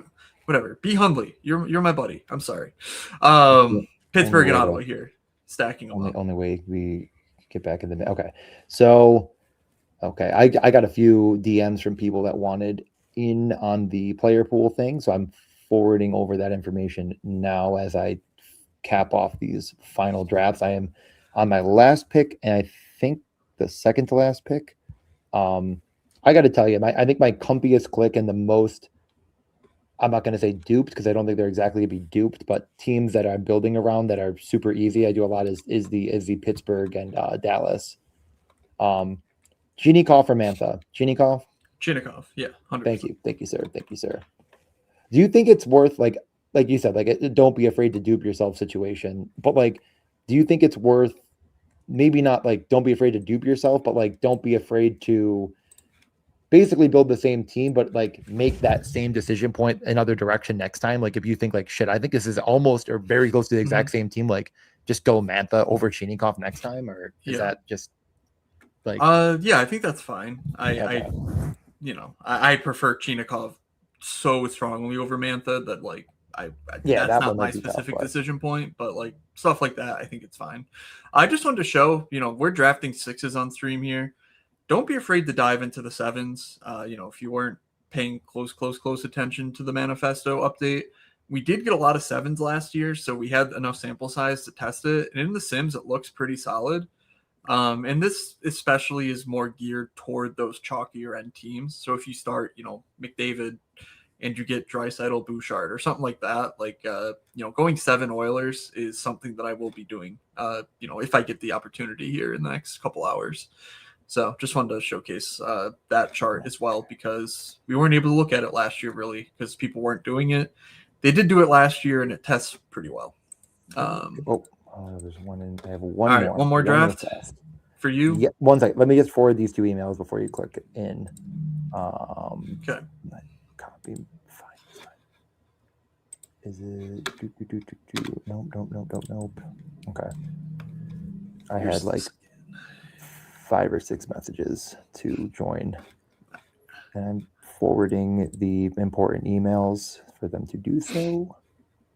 And I think that is everybody. I do think a lot of people think it's my pool, even though I tried to make it clear it wasn't my pool, but that's fine. They can think it's me. Yeah. Okay. I am officially drafting. I think I have one more pick. I am up next. And it is a Sam Malinsky situation. Okay. Lobby, NHL. Lobby. I'm in. Zamboni. Go for it. Enter. 2 more. Okay. I'm going to fully focus on one draft for the final draft. The team I just picked was a McKinnon, Nelson, Eichel. I was going to build a Western Conference final, and then somebody took Marner and Stone at the turn. That's tough. Yeah. So I took Kadri, Val. I had Wedgwood already, and then I just went Lane, Dobish, Caulfield, Suzuki, Slavkovsky. And since I only have one defenseman, I'm just going to throw in Malinsky. What a weird fucking team, but hey. All right, here we go. We are, let's see. I did not realize when I was doing this that I was blocking. There we go. What do I need? Okay. I don't need this. Oh, I got the 102. I don't know. I don't know what to do. I knew the question of what to do with the 102. You got the 106. Yeah. I mean, when I first started drafting, it was like if you had the 6, you were just saying Makar, Nachos. Like that was always the turn. And then Kaprizov fell so far because he was the 5. Right. But yeah, this will put me at 88. I did not see any. I haven't seen it yet. I know we saw one in the Discord. Someone got Matt Nachos, and Makar. I don't have it. I don't think I almost thought I did, but I went through a little bit and I didn't see any at my beginning. As my beginning nonsense. Oh, on the clock. All right. It is clock time. Ooh. GA. Grabbing McDavid. Okay. All right. Makes my decision easy. Okay. Remember, Makar and Johnson, they are not playing. Don't pick them. Let's see. You look like you could really use a Robertson Rantanen team. Close. Millie, you look like you could use a Robertson Rantanen. Fuck. All right. I am basically just going to set this team and fucking hit the plane. If you, and I swear on my entire life, if you do it, what I think you might do, I am just going to have a conniption. Nope. I have 12 players. The other worst part about drafting McKinnon when then somebody takes Makar and then somebody else takes Nachos is now you're battling 2 teams. Like, I wish all the power to those sons of guns. They're all yours. Because, yeah, at that point, I think you just got to jump and say that you have McKinnon and you're building. Shit. You're on the clock, buddy. Yeah, I got a pivot. I was setting up Minnesota. Wow. Easy enough. I will go. Yeah, it's I'll so go Dallas easy. instead. Yeah. All right. Dallas, grab Miko and J-Rob. If I don't get Ottinger, this is a problem that I might need to abandon the strategy, but 8 series? Yeah, 8 series, okay.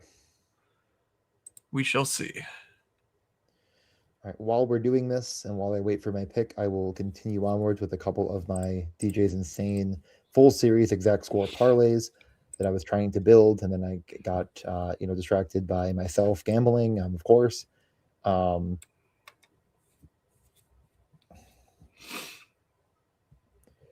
Okay. Am I on the clock yet? No. 29 cents maximum. That's impressive. 10 cents on the round robins. $24.70 on this one. Perfect. And what does it pay Okay. when you're 100% accurate? It was like $400,000 or something. Oh my god! I just I was going to actually. Why did I even think that was going to happen? Why did I think Vasilevsky was going to Brock get Nelson, come on down. It's my only choice, and I hate it. It's not your only choice. Fine. Why do you think that that's your only choice? That's what we were just Because talking about, and you were like, I'm a I'm dumb right. person. I'm a dumb person. Oy. I'm just so. Really, what my problem is I'm too emotional in these drafts. Like, I feel like everyone's out to get me, and you know that. You know that's how I feel. Of course, I know that. Like, yeah. So I'm sitting here. I'm hoping Car Park doesn't veer into the Dallas lane. Otherwise, I should be set. Unless someone really fucks up. Okay. McKinnon, Page, Eichel start. Yep, you'll see. So I did Wild in 7, Pittsburgh in 5, Tampa in 6, Buffalo in 5, Ottawa in 7, Vegas in 7, Colorado in 5, and Edmonton sweep for my first one. Ooh, saucy. Now, Matt, right. We're going to go back and forth. I'm going to let you pick Dallas, Minnesota. What's that series going to be? What did you pick it before? I did Minnesota in 7. Let's do Minnesota in 6 this time. Wow. Slappies. I will go Pittsburgh in 6 this time. You get Tampa, Montreal. I mean, let's go Montreal in 7. I'm about to do the thing. I'm about to stake my claim on Montreal in this draft. So let's live a little. Buffalo sweep this time. Oh, Buffalo sweeping. That's right. Carolina, Ottawa, your turn. And you're on the clock, so do that first. I'm on the clock. You get Ottinger. Congratulations. Carolina, Ottawa. Let's go Carolina in 5. Okay. And Vegas, Utah. There it is. Cole Caulfield. You know what? I'm willing to swap if you want the Vegas, Utah, and I'll just preemptively take the Colorado sweep. Give me your Vegas, Utah. This one Vegas in 5. Okay. He didn't go the route I thought. And then the 8th series would be, I think, back to you because, I just took Colorado. So Oilers and Ducks. Ducks in 7. Quack, quack, motherfuckers. All right. This one is going to pay. I don't even know if it'll let me. What do you think it will let me put on this? It's not even letting me, actually. 14 cents. Oh, wow. I can't. No, it's below 10 cents. It allows. That's impressive. Yeah, let's take out Ducks. No, just round robin it up to 7. It's like what the fuck does it matter? It's going to be a shit ton of money either way. Yeah, you're. I can. I can. Like you don't need to remove it. 0.1. Right. So yeah, $628,000. Am I on the clock yet? Yes. Yeah. Sorry, I was setting up my queue. No, it's not your fault. It's not your fault. You've never done anything wrong. I know. I haven't. You've never made a mistake. Never. Never have, never will.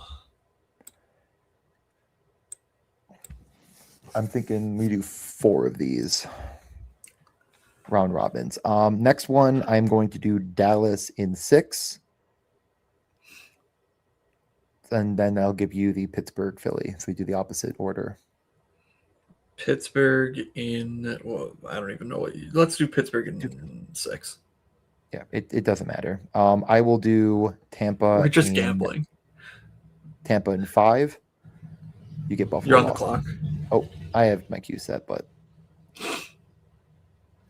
okay. Buffalo, Boston. Sorry, DJ. Boston in 7. That's fine.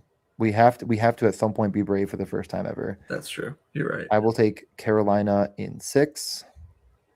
You get Vegas. Actually, no. I get Vegas, Utah, and then you'll get the final 2. Or yeah, we'll switch that order. So just do Colorado and LA. Avs in 6. I will do Utah in 7, and then Oilers in what for you? Oilers in 5. The Oilers in 5. This one lets me actually do it. It is a maximum of 36 cents. Oof. So the chalk Going donkey. crazy out here. All right. I got Wyatt back to me. So the Dallas Alpha, if people want to take Dallas now. Oh, crap. I didn't think they're realize it was doing that. Oops. Whatever. And I'm still safe on Montreal stuff. So I'm going to try and make this a 6-6, maybe 7-5. But it's a pretty clean path forward for me here. B. Hundley, Carolina, Minnesota. Looks pretty clean. Seth Jarvis is still on the board, or is this broke? Okay, it was broken. Perfect. Yeah, he just went, though. So basically no one's fighting for Minnesota or Carolina. So a nice path there. I could jump in. Colorado with minor Tampa start against Tampa full for car park here. So there'll maybe be arguments over Corey Perry in the late rounds of this draft. You, of course, are building out Vegas and Buffalo with the McKinnon one-off, and then GA has the full path forward for Edmonton. So, yeah, everyone's kind of staying in their lanes, and I think that's always the right call. This is a nice lobby. Yeah, everybody in this lobby is a smart person that's probably in our stream, and Sure. That is something that I respect greatly. But again, you need the other drafts with lobbies to get a little fucked, because if people take a 3-3-3-3 build, like, they're donating their equity to all of us. So like, you just can't get mad when shit happens because people are stupid. Like, that is why the games exist. You are talking to an insane person, though.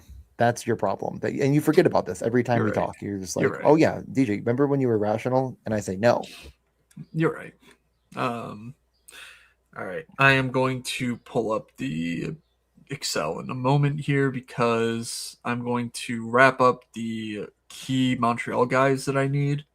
And then I'm going to make some decisions on depth guys based on what I can pull up, just to sort of take a look-see at what we have available. Like, for example, I left Miro on the board, even though he's past ADP, because I'm not worried about losing him, because I feel confident I can just grab Harley. So I'm grabbing Hudson and Slavkovsky, because now I have the full top line for Montreal, plus Lane Hudson, who's clearly, without Dobson, their best fantasy defenseman. And I have the J-Rob, Rantanen, Ottinger, Wyatt start that I can just add to with extra power play pieces. I can take a speculative late guy in Rupe Hintz and hope that he returns sooner than expected.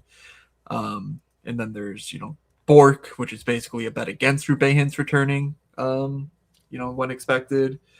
And I have a defenseman for Dallas to pick between Miro and Thomas Harley. Wedgwood is still on the board. On the Montreal side, I have guys like Demidov, Bolduc, who's a guy I'm personally interested in. He was sort of popping in DFS later on in the season here. So I'm just going to take a quick look. So looking at shot attempts per game over the last 25, Dallas, Harley slightly outpaces Miro. Bork, Duchesne. Why are there two Maverick Borks? Interesting. Tua did ask if we ever take Montreal goal. I mean, like, it's going to be Dobish. It sounds like it's a strong indication. So it's just Dobish. I'm not overthinking it. What's going on here? You're welcome to overthink it if you'd like. I overthink most things in my life. So, totally justified in doing so. But I can't even share one of my exact things, because whatever. I'll just take a couple screenshots. And if people really want to go through the effort, they can go through the effort. Sorry for the ugly Excel, but I realized I did not update the reference I'm gonna here. So throw myself into a fire. Okay, perfect. how are you still mad? I'm mad because DraftKings is stupid. You can't share round robin bets. Like I can't just click the button to share them. Hmm, So I'm I taking see. screenshots and it's like doesn't like that. Okay. And yes, it was user error. I'm just an idiot. All right, we'll do 2.9 per game. So, oh, I'm just gonna take Miro because I think he's back for game 1 and yada yada. I'm gonna grab Dobesh. Yeah. You're not sharing your draft board anymore. I know. Who took I wanted to Wedgwood? take a look at Montreal here because basically I have, You did both. the main guys. And up next is Demidov, Texier, Bolduc, Newhook as far as the shot attempts per game down the stretch here. So I was just seeing if like an Oliver Kapanen popped up or something, someone who's like a moods dude more so than I just a need a defense. random. I'm gonna. All right, you get to make the call for me. Which Vegas defenseman is the right Vegas defenseman? I got to take one of them, or I take Samuelson. Is it ever not Shea Theodore? I don't know. I know. Yeah, well, the Like- right answer is Shea Theodore, and I know that. Yes. Well, let's see. Yeah, he's outpacing Rasmus Anderson shot attempts wise. Hurdle or Norris? Hurdle or Norris first? I think it's Norris. Do you Yeah. have Dorofeyev? I do. Okay. Not. Then Wait, maybe right. No, it's Dorofeyev. What am I even doing? How did I not have? I thought I already had him. All right, never mind. Scratch that. It's neither of them. It's Dorofeyev by a Well played. landslide. I thought I had already taken him. Honestly, I was like, oh shit, I got to take one of these centers. Okay, we're good now. Okay, here's Millie. Makar, Nachos, Nelson, Blackwood, Nichushkin, Kadri, Wedgwood, Lekanen. Yeah, he took both. I saw that. That's I'm never a both guy, 8. but That is 8 Colorado Avalanche. yeah, I've been there. I've done that. My I have concern there is that one, you need them to play 24 at least games to make the to win the Stanley Cup. And in those 24 games, you need them to switch goalies, but not do it middle of a series. I'm done in 2 minutes. Otherwise, you're just getting pulverized by teams that have extra skaters and extra teams that could play 7-game series in that round in your pod. Like it's just way too thin for me, especially when you take both goalies to do that because you're just sacrificing skater spots that I don't like doing. Okay, All right. I have my final minute here. I think you're going to continue to stream, but I'm going to jump off because I need to start moving supplies to my new abode. This was fun. Excited for the playoffs. Excited to be in downtown Buffalo tomorrow to watch the game. Definitely hoping to get as many drafts as I can in, but I might be pretty much near my bowing out point because I need to move. Yeah, I can't. I was hoping to get to 100 was my goal, but might not meet that mark. Understood. Enjoy the playoffs, everybody. Enjoy everything, every step of the way. Every part of it's the best in sports. It's everyone admits it. It's not a question. Best playoffs, best trophy, best everything. If your team's in the playoffs, good luck to you. If you're a Bruins fans, I don't mean that to you though. Yeah, just like we have been doing this for how many fucking years, and the Sabres haven't even been remotely close to sniffing a playoff spot. So it is really, really exciting to be, actually a part of the mix with the Sabres and have a true rooting interest instead of picking up on like Edmonton or something and pretending like I'm involved in that process. So I'm really happy and excited no matter what. And with that, I will be heading out myself. Are you going to continue onward? Yes, I will be. Okay. Now I will be multi-tabling. So you're just going to see me. You're going to see me making picks. I will try to talk about whatever, but thanks for hanging out. Yep. Later, now guys. we get to the nitty-gritty. All right. So like I said, I'm just going to rip through multi-tabling here. Let's see. Let me grab this window, bring it on over here. and I will fire up a bunch of drafts and come hang out. I'm going to join some big Zambonis after the NBA fills. Let's see. I can do 5 max there. So there's more than 5. Yeah, there are 150 entrants to go. There's, God, that's at least 20 lobbies to fill. So we'll be able to hammer those out. Right before lock, which, by the way, 223 they moved it to. So I think it was 123 earlier, maybe, or no, actually that's wrong. I was looking at someone posted it Central Time.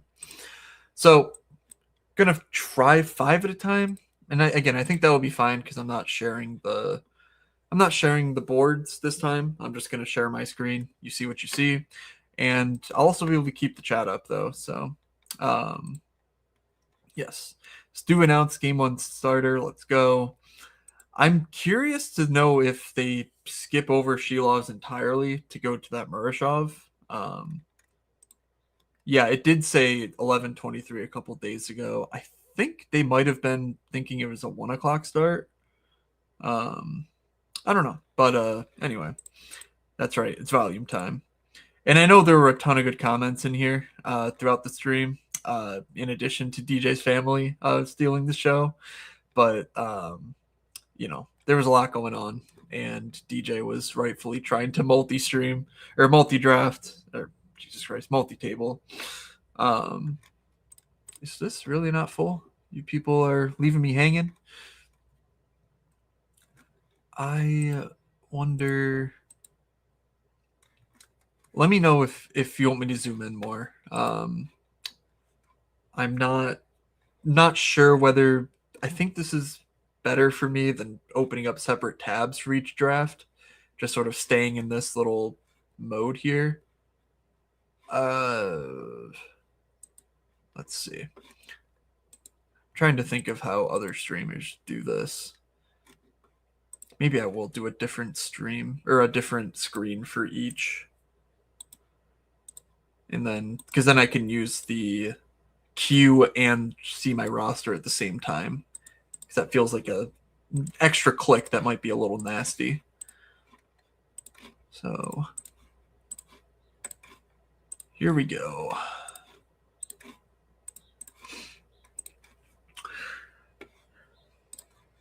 Oh, did I? Nope, don't want that one. I want this one. All right, so I'm all set up. Got the 101. 101 seems quite easy. McKinnon. The 102, I think it's McDavid personally. I'm not. I guess I'm not 100% sure on that, and it makes sense given you see a top 3, and then it's just a free for all from there with Makar, Robertson. You get some Nachos, mixed in there. Like there's no certified number 4 pick, but McKinnon's so clearly the 101 that it's not even worth discussing. The only problem, of course, when you take McKinnon is it's hard to figure out what you can queue. So for multi-drafting or multi-tabling, it's a little bit tough because you can do whatever you want with McKinnon because very rarely are you going to get the Makar Nachos back to you if at all. And there is a severe drop-off in expectation from Brock Nelson. I think a Eichel, a Point, certainly a Wyatt or Boldy, but McKinnon's the one spot where I am thinking more and more. After I drafted that Wyatt team with McKinnon on accident, or I think it was Nachos Makar, where I actually kind of liked it. And it's one roster spot, and it's just basically saying let's just get through the first couple of rounds where I think Dallas and Minnesota will play a bunch of games. I just find it so unlikely that they go, that one team wins in 5 and then they bow out in 5 to Colorado in the next round. So I think you're getting a lot of games, and then you go into the conference finals week with 11 skaters, ideally, assuming your other stack makes it in addition to Colorado. So in that situation, I think McKinnon could make sense, or in the other direction where, it's a long series between Dallas and Minnesota, and it's a long series that Colorado loses in 6 or 7. So all that to say, like, I do think the path is wide open with McKinnon teams in a way that it's really not with anyone else. Like, you're pretty much just like, yeah, let's just stack them because it's easy. You know, most of the time it's quite easy. Let's see. Ben agrees. 102 McDavid. Carolina needs to announce Freddie. Yeah, I feel the same way because last year it was, oh, Kochekhov's better, and then nope, Freddie starts. Didn't really work out for them. Let's see. Can I move my camera here to the center? I should do that now before it gets too crazy up in here. Yeah, I'm gonna move.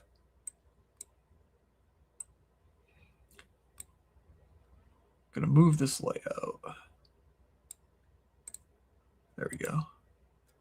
Oh, did I not do it correctly? There we go. All right, back on the clock.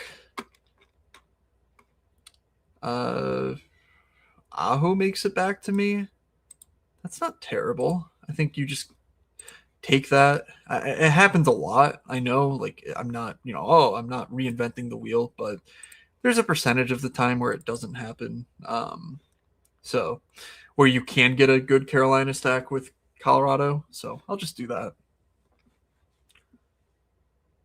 Wait, why did I get auto piloted? What? Hello? What is this? All right, I've never seen that glitch before, but it doesn't look like I'm on autopilot, so hopefully that's not the case. Let's see. And then this is the thing. The round 2 advance is 1 of 8. So, like, McKinnon plus a full Dallas and Minnesota build, basically saying, 6 from the East and then 6 from Dallas, Colorado, or whatever. Like, that's sort of what I'm thinking. And then you just hope that your 5, survive that series. And yes, very funny, Rod Brindamore. Just a hilarious guy. Thank God we have him with Paul Maurice not in the playoffs anymore. Because the beat writer said something like hilarious and then just recounted the story. And it's like, I guess you had to be there. Okay, I'm on the clock.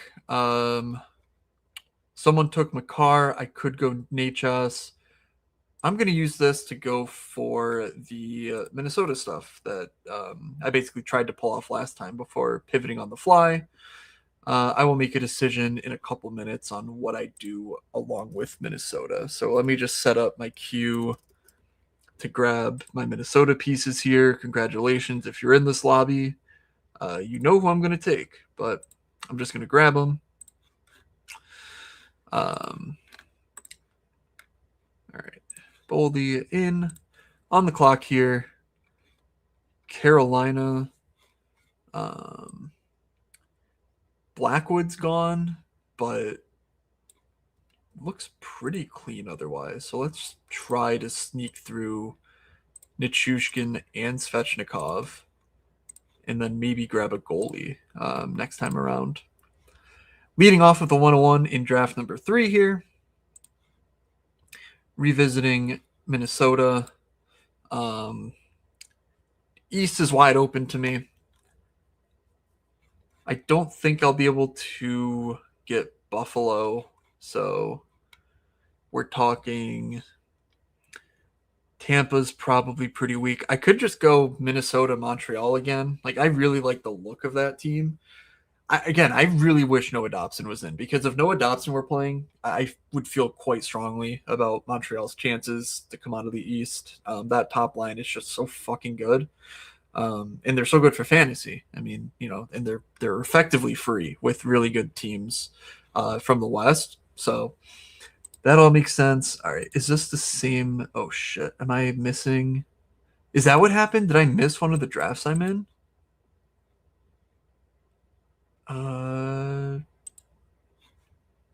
That's what happened. I missed one of the lobbies I was in. Fuck. Okay. That's annoying. I thought I got it correct, but I guess I didn't. Okay. Yeah, this team is a goner. Sorry to anyone in this lobby that I'm screwing over. That's annoying. All right. Minnesota, you're good for a minute. This team, I can technically salvage it. I don't think I can get Tampa pieces though, so that's a little annoying. Let's try. Let's just try for anyone here. No, not happening. All right, on the clock, McKinnon, Draisaitl makes it back. Bouchard. Let's try Draisaitl, Bouchard. Sorry, McDavid drafter. I didn't mean to. It's a dog eat dog world out there, as they say. All right, Minnesota's still plugging along, and I did get a goalie, and I can actually, I think, get both goalies. Nope, Wedgwood's gone too. Okay, so Bussy's fine. I will continue through with Chingasa spare. The third pick, I will go with McDavid. And, okay, Bussy's good. You. How do I get you? How do I fix you? Don't really think I can. Anything? Tampa, Carolina. Yeah, I'm just gonna go scorched earth. Sorry. To anyone who had a plan here, because I do not. And this is why we live, folks. To fucking gamble on the fly. You know, just dodging bullets, dipping, weaving, not looking at the chat at all. Can't believe anyone wants to watch this. But here we are, live on a Saturday. The playoffs in about 2.5 hours. Minnesota is about to wrap up here. So while I could have been more on top of things and sort of, you know, maneuvered more appropriately, let's see. Is Erik Karlsson still available? Let's just make this a Minnesota-Pittsburgh team. Hopefully no one stakes their claim to Sidney Crosby in the meantime. All right, with McDavid, I will go Draisaitl. I just grabbed Wallstead here. I'm okay missing on Hartman if it comes down to it. And then I'm not okay missing Karlsson. I'm actually okay missing on Sid if I have to. It's not ideal, but like if someone really wants to take Sid, I would much rather that than having no Erik Karlsson in a Pittsburgh stack. So let's just fire up a bunch of stars here and come back to it. Draisaitl, Bouchard, McKinnon team. Let's grab a good East winger. Caulfield does fit the bill. Let's go for it. Back on the clock there. Let's see. Bouchard, easy choice. Here. How the fuck did I... It just told me I had all this time. All right. Shit's lagging on my end, I guess. Yeah, this is not great. All right, grab you. This team is dead. Maybe I just do 4 teams from here on out because this is a little bit much. I'm just gonna fucking go Wedgwood, I guess. Carolina build, maintain.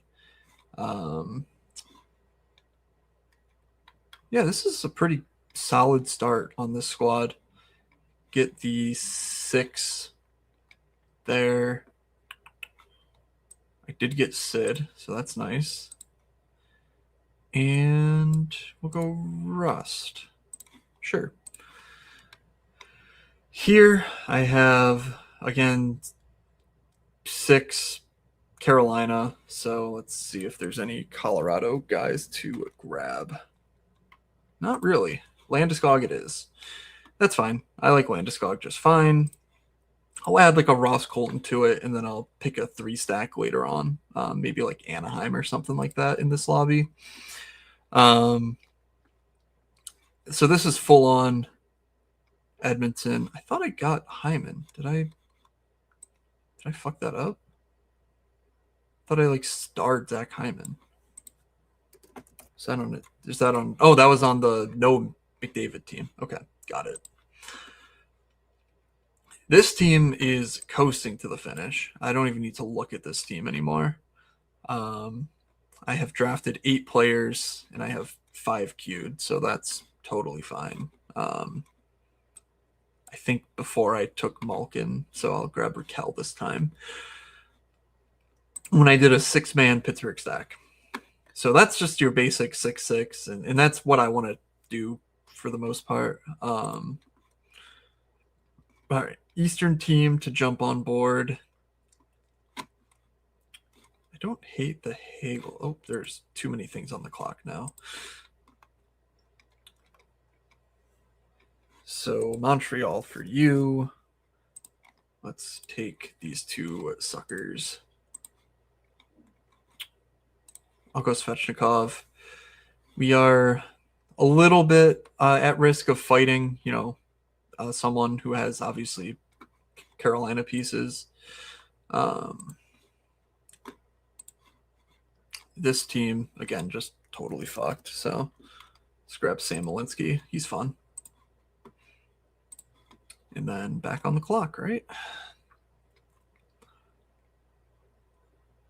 Carolina, perhaps. Let's see. You have Nick Suzuki. You're good. Carolina. Yeah, big time war here for Carolina. But we'll go Jackson Blake, Jordan Stahl. And then I still have one more defenseman I can take.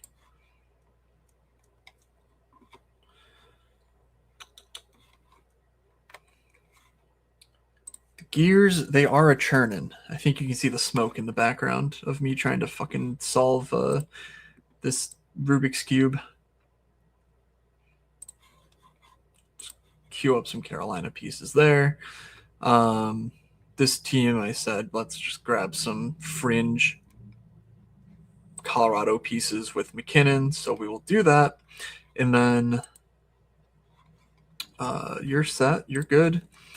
So I need a pretty solid defenseman and a goalie from the East. Can I solve that?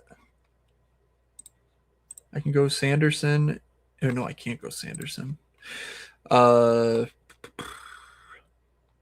go McAvoy. Oh, shit. Yep, Swayman's still there. Okay. That works. You're still good. I think yeah, I have all my Minnesota pieces, so it's just these 2 guys. All right, that wasn't too bad. Make sure this team might be fucked because I didn't think about goalie. Dobesh, and I guess no one took Ingram because I took all the. Oh no, there's a McDavid guy out there who didn't take Ingram, so I guess I got a little lucky there. And this team, I also need the goalies here. This one I got lucky here too, but that one made more sense.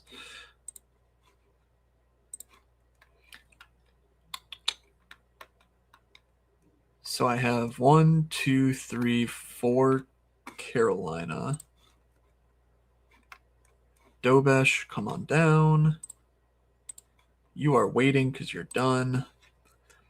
You are 1 pick from being done. And you barely even started. Interesting. Okay. What do I need here? I just need a fucking miracle is really what I need. Nikishin? He's fun, right? I have Bussy. I have Stahl, Aho, Ehlers, Blake. Nikishin it is, right? It's fine. Not the worst team in the world.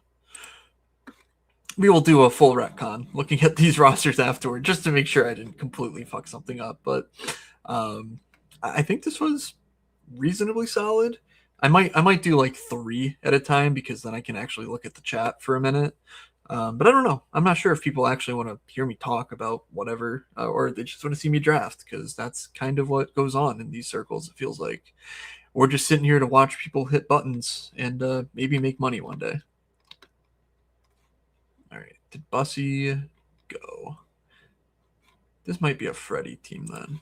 Just say, let's just balance our range a little bit, because I don't feel confident that it is going to be Bussy in the playoffs here for them.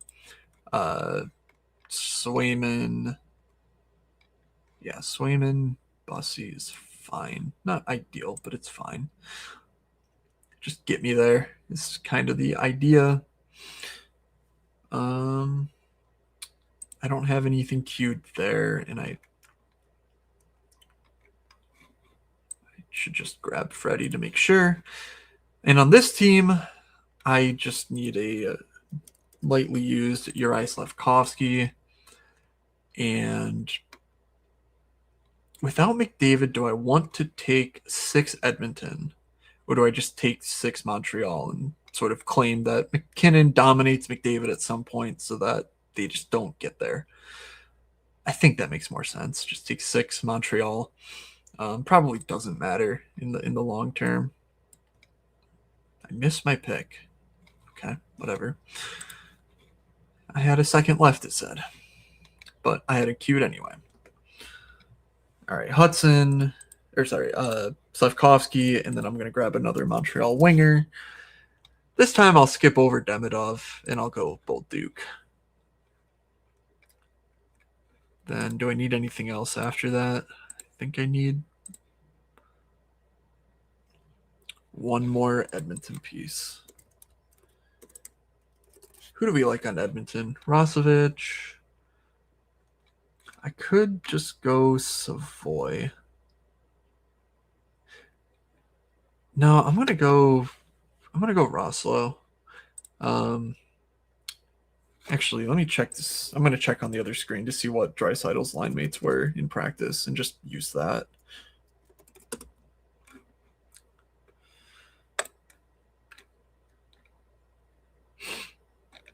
Well, now I can't find it.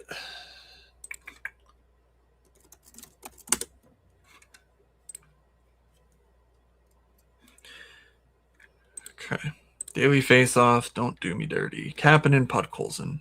Perfect. We'll just take Podkolzin. And then on this team, 1, 2, 3, 4 Edmonton with the goalie 5. Do I have 1, 2, 3, 4? Only 4. Need a center still. So Jordan Stahl it is. Stankoven it is. And whatever Edmonton piece I dig up. All right, not bad. Now you see, if I had it zoomed out more. So if I weren't streaming, I would look at it like this because it's totally fine for me. I don't know if this is, I mean, this is probably illegible if you are on, a phone or whatever. But I don't know if that matters if I'm narrating it. So let me know. I'm going to go through the last minute here. And if it's really bad, I can go back to Zoom. But you can just see, I can see a lot more of the board and of the picks and whatnot when I zoom out a little bit. So I definitely need Jordan Stahl. I just don't have a Carolina center if they make the cup. And then for Edmonton, I can pretty much just take whoever I want. So I have the full power play 1. Well, no, I don't because RNH. So let's just grab him. Works for me. I have Jordan Stahl, Logan Stankoven, and Freddie. If this team's not going to be quote unquote duplicated, even if it is relatively chalky with Carolina Edmonton stuff. All right, here we go. That was a interesting experience. I've got the chat to catch up on, so Yeah, the Gord line been good as a shutdown, but this Holmberg changed that. Like, kind of felt like he might have been a linchpin there. Um, and like, I mean, Victor Hedman's still not with the team. Like, yeah, he hasn't been good, but like, really, what's their upside defensively? Like, it just doesn't seem that high. So I'm not really that worried about Montreal personally. And yes, Tua. If I detonated any of your builds, I'm sorry. Paid the rake there for sure, but ultimately, let's take a look at this board before I enter some more. Isn't available for selection yet. Yep, for Hedman, that is. Ben enjoys the chaos. I know people enjoy the chaos. It's not too bad.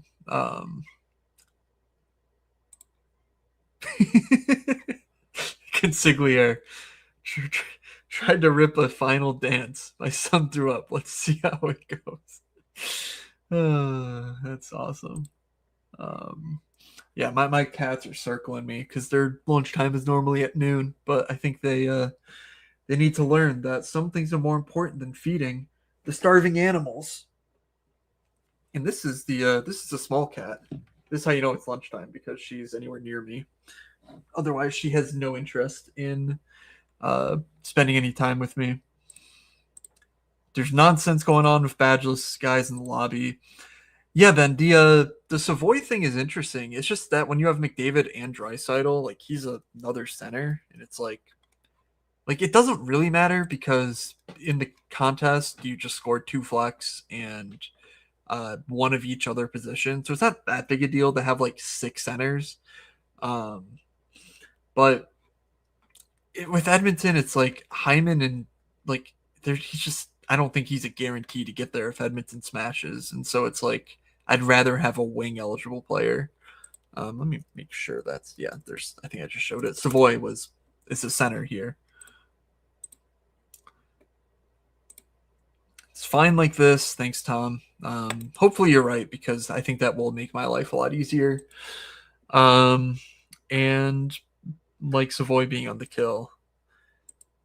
Yeah, I mean, he's been very effective down the stretch. Let's just take another quick look. I'm not that worried about maximizing my entries into this contest. Like, I'm only going to get like 25 at most anyway. Even if probably more than that if I go crazy for the next hour and a half. But down the stretch, he's 5th on the team in shot attempts per game. That number's 4.2. And I bet if you look at like the last 10 games, he's even better. Obviously, he had the hat trick the other night. That, would help that a lot. But Matt Savoy, last 10 games, 10.7 expected fantasy points, 5.3 shot attempts per game, 6 goals, only 1 primary assist. It's a little concerning, considering that's supposed to be his bread and butter, not really as a shooter. But 4.6 expected goals individually, so it's not complete overperformance shooting wise. Only 3 blocks. I know he was doing more defensively, like when everyone was healthy, because he just kind of had to play that role. But he doesn't strike me as like a hit or block guy either. He's a little guy. He's had shoulder issues.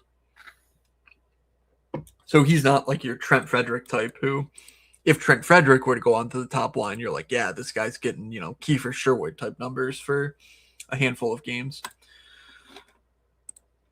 All right, what do we say? We're going back. We're going back into the mines. Let's fire up another 5. That ended up okay. There was some moments of panic there. Certainly, I guess I didn't really look at that team that I kind of butchered. So let's do that real quick.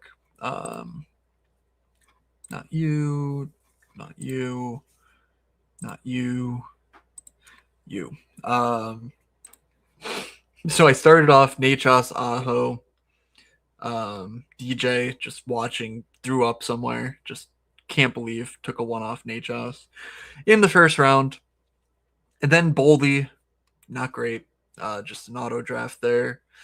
Sorry to Kramer, who tried to set up the McKinnon, Kaprizov, Hughes, I guess. Blackwood. So there you go, stacking against second round opponent. Not even I did that, really. I grabbed Braden Point, so a fourth team in 4 picks, probably not ideal. And then I caught on and realized that, so I basically fixed it by going Colorado and Carolina from there on out. It's not the end of the world. 6-4-1-1. It's fine. It's not a great team, but I don't think that's like as bad as it could have been had I not noticed it. A couple rounds maybe a round or two later, and I don't think I could have saved it. But there, I think I managed to save it fine. There we go. Freddie game 1, confirmed. That feels right. I think he should be the guy drafted ahead of Bussy. Just that's the way the organization works there. But I also don't think you need to take Carolina goalies. Like, it's tough, but I think if you do like a 6-4-2 and you're taking 4 Carolina, like you can just take, 4 skaters and not worry about the goalie, because even when they win, it's not like they have to do that well to be productive for your BestPuck team. All right, duplicate. Let's not fuck this up this time. I will go into the draft as it goes live so that I can, because I'm sure what happened is it went from 2 of 6 filled, and then these 2 like flipped order or something on the next page because, all right, I know you are good now. And I know you're good because you're the only 2 of 6. So I have you. Now, once one of these jumps up to 2, I'll know. I get the 6th pick in number 1. John's here. What's up, Roto Run? Is he live? I wonder if he's live.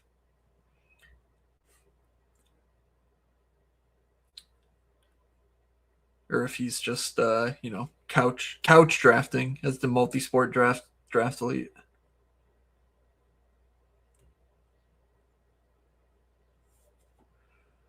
Let's see.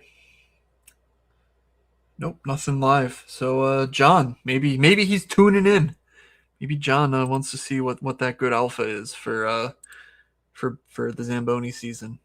Let me tell you, Zamboni is all about just clicking buttons. I've had a few conversations, mostly with DJ, but other people have reached out, and like every single question that like I answer that we discuss, it just sort of leads me more and more down like this shit is totally random. Like just fucking stack like hell and hope to make it good. I hope that applying some of my like I think XYZ team will do better or worse than general expectation. I hope that can sort of make me plus EV in the long run here, but everything seems to come back to the idea of stacking. Like that's basically just the long and short of it. And like there's a little bit of texture about who you stack and how the team should look. But like here, when you get to 6-7, like it's just you can do whatever you want. So I'm just gonna do another Minnesota thing where I'm skipping a little bit for Kaprizov, but that's fine. At the 2, I'm gonna take Edmonton. And I get the 6 here, so let's just go even maybe a bit more crazy and just go Buffalo off the rip. And I know that this will give some combinations to other people, but like I don't think it's that big a deal.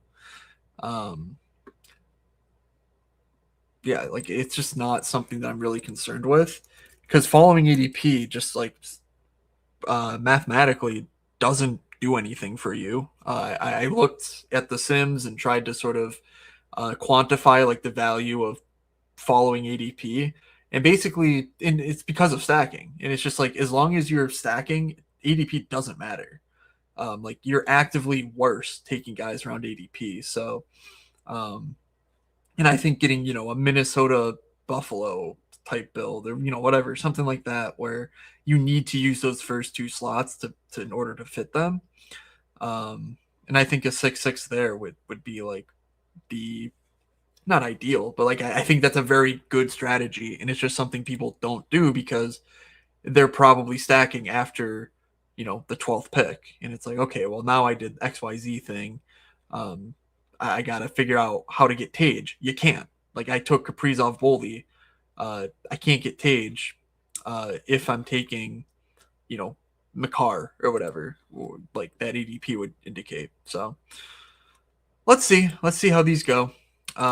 Just gonna kind of see how these two builds look. I'm gonna see if Tage sticks around to my next pick here, and then I can try to box people out for Minnesota afterward, or mainly Quinn Hughes afterward, because otherwise I don't really care.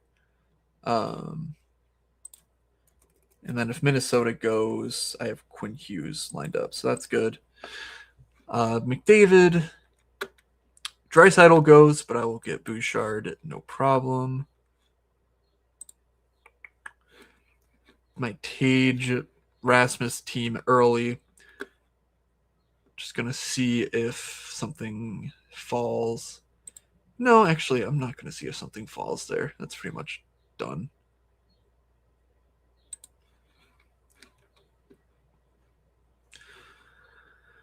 I guess I will take Kucherov. All right, Tage goes, McDavid, Bouchard. Just gonna take Edmonton. Edmonton. All right.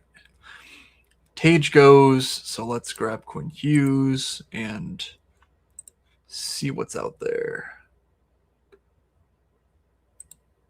No, I don't think that's very good. Fuck it. Let's just do some Boston stacking. Pasta's great. Swayman, bankable. 1, 2, 3. Oh, auto drafted Kucherov. All right, that's not ideal, but it's fine. Because Vasi goes. Yeah, Vasi's gone. Don't even like that's the thing. I don't really think I want. Yeah, I'll just take Gensel. I'll probably stop it there. Because without Vasi, I don't think that's a very strong position. Maybe on this team, I'll be able to sneak Vasi back to me. Nope. Okay. Not at all. Good job. Great job by me. Fuck it. Flyers. Take 5 Flyers. Fucking vibing out here. We're just stacking, baby. We're just finding stacks. Zegras is a wing. Yeah, that's annoying. Okay. Kucherov, Gensel. Actually, Darren Radish makes... Oh, hold on. You're telling me I can get Kaprizov still? I'll do that. Darren Radish. For the West, let's do Minnesota.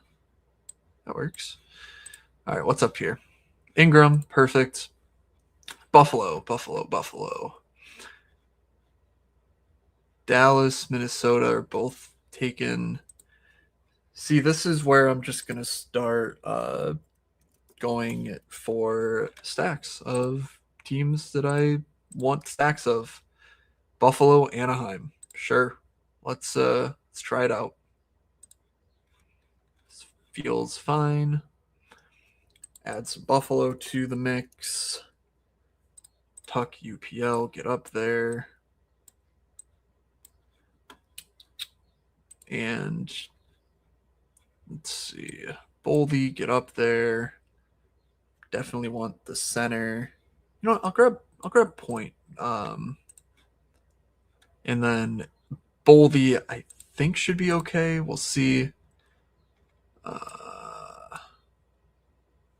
Do I need RNH this early? Probably not. You know what? Caulfield. Let's do it. Caulfield just feels free. And then when you can get Slavkovsky later on with it, I just like that. All right. Feel good about Minnesota. Oh, wait. I need the goalie. You know what? Let's just grab Pasta. Darren Radish. Nope. Boldy. That's an interesting start. I obviously need some center help, but Let's see. You know what? I'm just gonna take Swayman because I don't need a specific Minnesota goalie. I really don't. Yes, Wallstead gets game 1. He's been better down the stretch, but there's no guarantee that it's not Gus. So I'll let someone else make that decision for me. If someone wants to take Wallstead, if someone wants to take Gus, I'll just take the other one and be totally fine with it. Anaheim is interesting because Cutter's not playing with Leo at the moment. And so like that brings in guys like McTavish to the picture. I still feel like I'll just be playing the power play 1 plus Cutter and just hoping that Cutter works his way back in there eventually.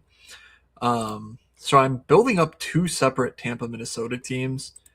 I'm guessing that's not as unique as it sort of felt like on first blush. Let's see, Buffalo. I don't think there's anyone else on Buffalo to worry about. I'll get Doan because I haven't gotten him on my Buffalo team before. And then I just need a center. Braden Point's still hanging out. Doan is good. RNH. All right. So someone did. Oh, no. There's Suzuki. Okay. Perfect. I like that team. I think that's a pretty obvious on we go. And then here, Tampa, Minnesota, I can not get. Oh, I can get Quinn Hughes. Okay, perfect. Perfect. So some slightly different textures on the Tampa, Minnesota teams. Going to grab the Nuge just to be safe. Queue up another Edmonton team, or another Edmonton player. This one I'll grab Savoy because I don't have Draisaitl. That feels more correct. All right, here I want a defenseman. I'll star Faber for later. It's not ideal. But oh shit. There he is. I missed it. That's fine. Who cares? McAvoy, sure.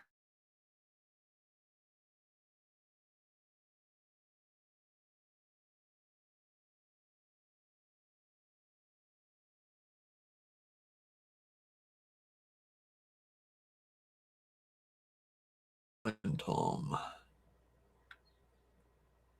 I'm going to grab Zuccarello first. Yeah, I'm going to grab Zuccarello. I like Hartman, but let's just switch things up a bit.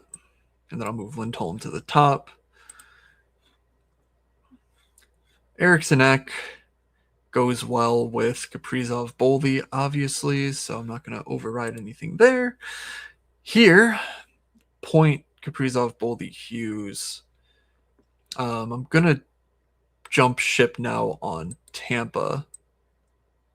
So I'm going to just start Tippett and then grab some more Minnesota. So Eriksson Ek and Hartman, question mark? Yeah, I like that. And then I don't really need to worry about the Flyers center because that's just probably bad. One more Buffalo piece. I'm going to grab Bo Byram. No, that's silly. Let's just take more forwards. Jack Quinn, cool. Come on down. I think 2 defensemen's the right move. All right, I'm going to grab Savoy now. I just feel really good about that.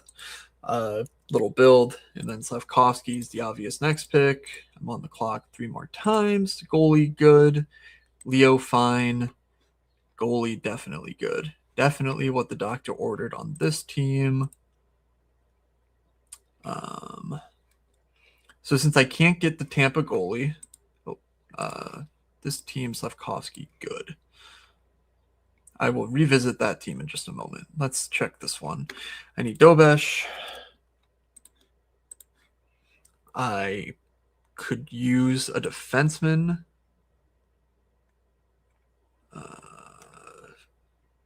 Someone took Lane Hudson, right? Am I making that up? Yes, someone took Lane Hudson. Okay, so I might just take Dobson and hope that he's back in the second round. Because Bouchard in the first round should be fine. Like that's yeah, I think that's good. So I took Pasta, I took McAvoy, I took Swayman. Let's just go Lindholm, Geeky. Relatively chalky Minnesota, Boston, but again, no one's really doing it, so. All right, now I need one more Minnesota piece. I'm going to go with Hartman here as well. Or maybe not as well, but just get that done. Get Geeky done. And here we go. Flyers, Tippett. What did they put Martone at? Wing?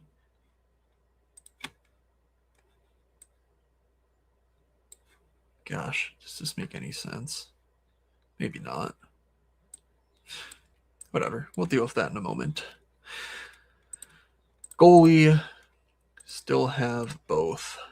So I'm going to grab Eriksson just to make sure I get the best player available there, I think. All right, Dobesh, Dobson. I need a defenseman. It makes sense that it's from Montreal, and I think Dobson is legitimate. Like, I would be taking Dobson like crazy if this were, if he had gotten hurt a week and a half ago. So that sucks, but it is what it is. Let's just make life easy on ourselves. Because yeah, that'll wrap that team up when I take Dobson. No. Whatever. I'm missing. My brain's missing one team member. All right, Wallstead.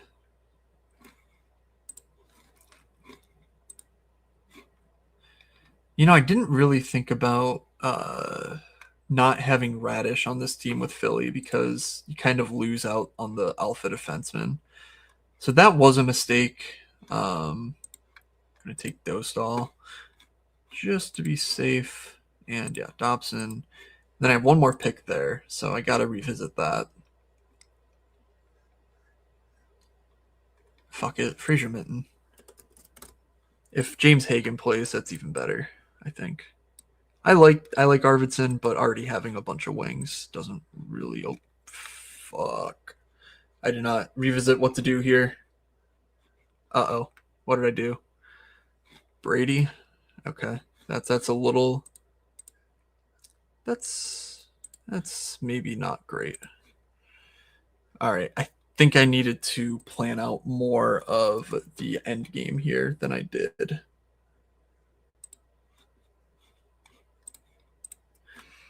Yep, that's unfortunate. I got through to the end and kind of lost my.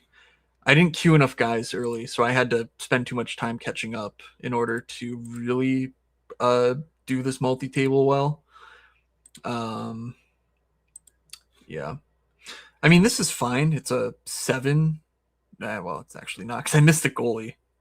How the fuck did I do that? That's impressive.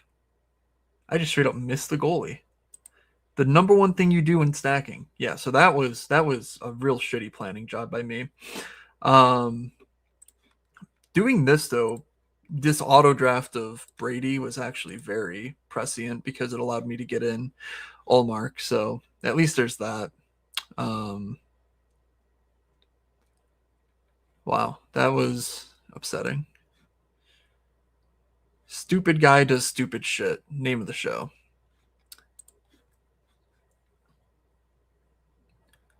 All right, here. I'm not going crazy. I need one more whatever piece. It could be Montreal. It could not be. Since I have Dobson, I'm just going to go crazy. Let's do...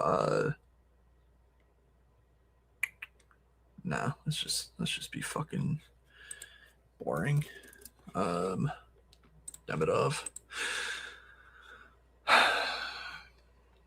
Tippett, Vladar, see what Tampa is out there. Court Perry, Destu.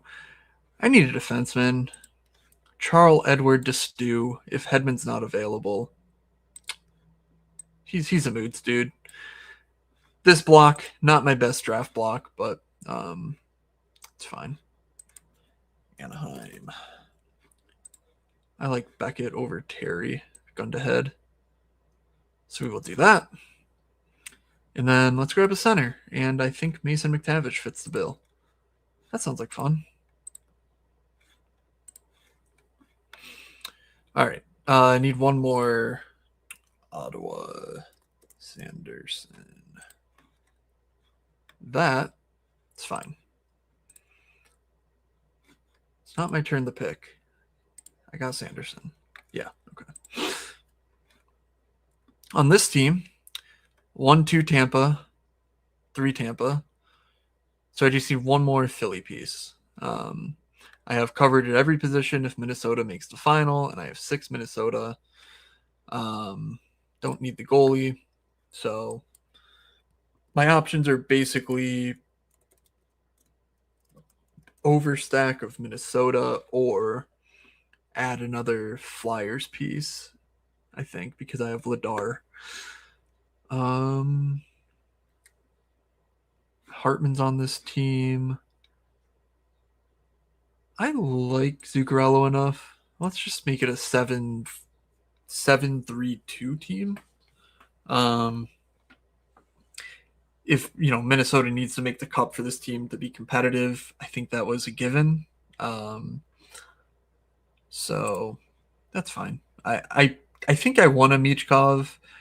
I'm trying to think of. I think when I take Makar is when I can sort of go into the Philly stuff, because I'm just simply not taking a Flyers defenseman. It's just way too thin. Here we go. All right, back to the chat. Thanks for bearing with. Did I not share my screen that whole time? Oh no. Oh god. Wait, what's going on? Where's my screen? Wait, can you not see my screen? What am I looking at? What the fuck? What is this background? I am very confused. What's going on here? Did it not look like this the whole time?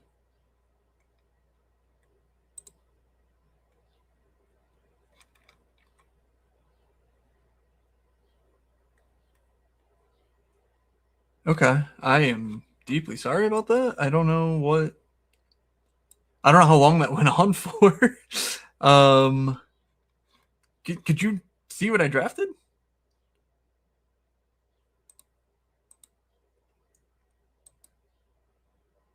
Like when I show a comment, it like gets rid of the screen. At least what I can see it here. I don't know. Maybe I'm losing my mind on hour 238 of the stream. But in any case, I'm guessing there would have been more outrage in the chat if it were like that forever. So let's see. Yeah, see, when I do this, it like, I don't know, it's weird. Something's messed up with this layout. What about up there? I think up there's good. All right. Took too many goalies. Just couldn't see too many. Yeah. Because there's so many questionable spots in net, but like, unless it's like I don't even know what team it would have to be. Unless it's like a Pittsburgh Minnesota final, like someone's gonna draft the goalie that gets their team to the cup final. Like, yeah, if it's Pittsburgh and it's Sergei Murashov against Jesper Wallstead as your goalie matchup for 7 games of that final, like, yeah, you're probably not getting. You're probably not getting a final where you need a goalie to rise to the top if you have uh other scoring 5 other scoring players in your lineup. Like that's probably okay. But like if it's anywhere near chalky, like you just split your range between Wedgwood, Blackwood, and just whatever goalie takes the net and runs with it is gonna be fine. Like there's just so few instances where it's like a complete zero from your goalie. Um, I am so fucking confused. What's going on with this share screen? It's like anytime I show a comment now, it's getting rid of it, which doesn't seem like it's. I'm not even sure if it's actually happening. I don't know. I'm very, very confused on this entire endeavor. As you can tell, I'm sure. All right. Well, I will stop sharing comments on the screen to make sure that we can all see what I'm drafting, just to make sure there's no issues there. I fucked up one of the teams. You saw that. I took one goalie on this Boston team. Just a 6-6 simple layup. All right, it gets blurry, but it doesn't disappear. Okay, that's because I can see like the StreamYard thing, and it looks like it is just showing like that background of that DJ used of the Lake Placid or Lake Tahoe rink from like the outdoor game. So that's what it looks like it's showing. But I guess if it's not, then you can kind of tell what's going on. Anyway, like this team was just an obvious fumble. I took 7 Boston guys when I had the perfect setup to take Minnesota. Goalie here, I'm sure Minnesota goalie, if not both, was on the board. Yep, Wallstead was on the board. Otherwise, though, my other teams were fine. Just getting different mixtures of players in. We have another hour to enter. So I'm going to fire up a big Zamboni if anyone wants to get in there. Oh, snap filled. Okay. Let's see if we can get 2 big Zambonis going at the same time. Survey says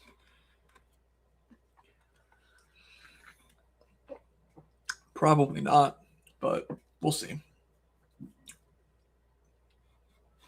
Big Zamboni waiting for 4 this lobby. I mean, I recognize Millie. I'm not sure if Millie's in the chat. Otherwise, I don't know that any of these are chatters. So if you're in the chat, you want to do a big Zamboni, I think now is a good time for that. I'm going to fire up another Zamboni, but I'm just going to do one because I want to make sure that I can pay attention to the big Zambonis. Strategy-wise, the big Zamboni is a good bit different. I think. I mean, I don't know that for sure, but basically it's the same advancement out of the first round, 2 of 6. But then you get 4 of 10 through, and then 2 of 10 through in the conference finals, and then a 12-seed final. So basically, instead of round 2 being the hardest to win, round 2 is actually the easiest to win. And I think that makes it even more important to avoid within the same division. Just because you want to make sure you have a live chance, and you're almost so easily getting out that you just make sure you don't completely shit the bed in round 2. Like if Dallas, Colorado goes 7 games, you can still probably advance without, J-Rob or McKinnon, even if the other series only go 5 games apiece. So I'll definitely be staying more chalky in this format. Like there's just not as much upside when you are correct about, a fringe team making the final. But otherwise, I think it's relatively similar. Like, definitely want to stack, maybe like a 6-4-2 is what I'll do here instead of like a 6-6. But I have no problem doing a 6-6 either. No, so. All right, Makar, McDavid, Kucherov off the board. I said I prefer Minnesota, so I'm just going to do Minnesota here. It's basically the same, in my opinion, between J-Rob Ranson and a Kaprizov Boldy, and I just prefer Kaprizov Boldy. And I don't think I'm, losing much flexibility with the lineup. So let's see. This one filled the big Zamboni, and I get the 101. So a nice little texture difference there between a McKinnon team versus a Minnesota team as I build. So you like that? On this team in the regular Zamboni, this third one in the order is my regular Zamboni team. DJ's here. Just, he's moving. Guys, he's moving. He's drafting and driving, maybe. Don't do that. All right. McKinnon, McDavid, McCarr, Kucherov. Thank you. I'll take that. Means there's a better chance I get Bassey too. So, I hope that happens. All right, Kaprizov and Boldy. Easy game. Here we take McKinnon. I don't know what we set up here with McKinnon. I could go any team in the East. Like, I definitely want some Pittsburgh in this. If I have I think I want Pittsburgh with McKinnon. But let's see if I can get something like a Tage here on the Minnesota side.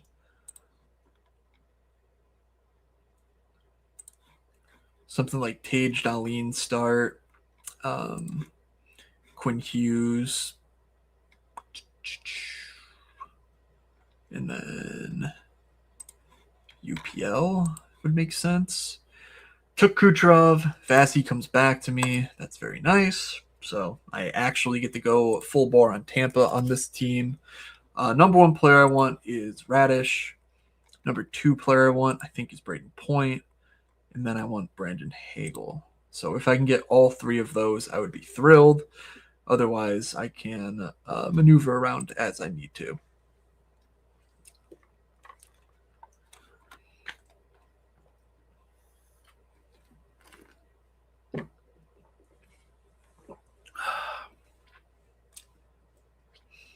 Okay, Draisaitl goes. I can get Tage here. I can just do two. No one's telling me I can't just draft all the Buffalo Sabres, I'll try and get my 5 big Zambonis in. If I have 2 Sabres, that's probably fine. Because I think Tage would make sense on both ends here. I would have taken Draisaitl Bouchard. Just making sure there's nothing else on that other team I need to be looking at. Because, Gensel doesn't really do it. I missed Aho, so Jarvis is fine. But, then I'm just fighting for Carolina, and I don't feel that strongly about Carolina. Okay, Tage goes here anyway, so that's actually useful. I don't need to go Buffalo. I could take Bouchard and be a real asshole, but I don't feel that need. All right, so here I will just go Minnesota, and maybe this is where I just go Pittsburgh. Sid, Carlson, Gino, Skinner, Genikov, Rust. Great. This build definitely wanted Radish, so I will prioritize him, and then I'll take whatever forwards on Tampa I can get. Literally anyone on this list, I will happily select them. They will all play with Kucherov at some point. So hopefully I get the good ones, but if I don't, it's fine, because this Gensel drafter, might end up fighting me. But, he took McKinnon, Tage, Gensel. He might just be drafting on ADP. Who knows? All right, up here, Minnesota stuff. I don't feel the need to stake a claim on Pittsburgh just yet, so I'll give it another round. Let's just go more Minnesota. In the big Zamboni, Erikssonek and Hartman are my 2 favorites here. And that means I don't really need to take Gino if I take both of these guys. So off to a strong start, in my opinion. All right, make sure I grab a goalie. That's an important one. I'll take whichever goalie I can. All right, I got Buffalo. I can get Wedgwood. Are there any other Colorados out there? Lehkonen, Landeskog. Sure. Let's do that. Do something like a 6-4-2 Buffalo Colorado build. Here, I want Point ahead of Hagel, and then hopefully I get Hagel. I mean, that would be really nice. All right, I got the goalie. Landeskog already went, so I'm definitely... Or no, Landeskog didn't go. I'm just on some shit. Landeskog it is. And then Lehkonen is fine. If I don't get Lehkonen, not the end of the world. I will deal either way with that end of it, because I think I just go 6 Buffalo Sabres. Not a question. I will take Zucker and Quinn the same. Yeah, I have McKinnon. I'll take Zucker and Quinn with Tage and just say, there's my Buffalo Sabres. Okay, so that's pretty much set. Minnesota is almost entirely set. I feel pretty good about this. So, Wallstead, come on down. Still no one takes from the tree of Pittsburgh. And if they do, I can go literally any other team in the league. So, like, I could go Montreal still if someone really wants to beat me on Pittsburgh here in the Big Zamboni. And that's just up to Millie, who is on a Tampa, Colorado track. Oh, the beautiful, beautiful people of the Zamboni lobby are giving me Point, Kucherov, Hagel, Radish, Vasi. I'm sure it's done a lot, but it feels good to have one of those in the holster. It's like Eichel's gone, right? Yeah, Eichel's gone. All right, Lehkonen comes back. I don't have a defenseman. So getting a defenseman would be good. An alpha defenseman, probably from the Pacific Division, but not necessarily.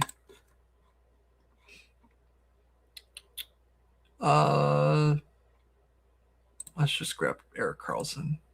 So now I'll be sad if I don't get Pittsburgh. And again, if someone takes Sid, that's okay. I don't mind not having Sid on that build. All right, now I take 3 more Buffalo Sabres. That solidifies that position. Is there something I could do with a center and a defenseman from the West? I could jump the line for Miro. And then that's fine. Not feeling that energy. All right, Tampa. I like Sorelli here. That's good.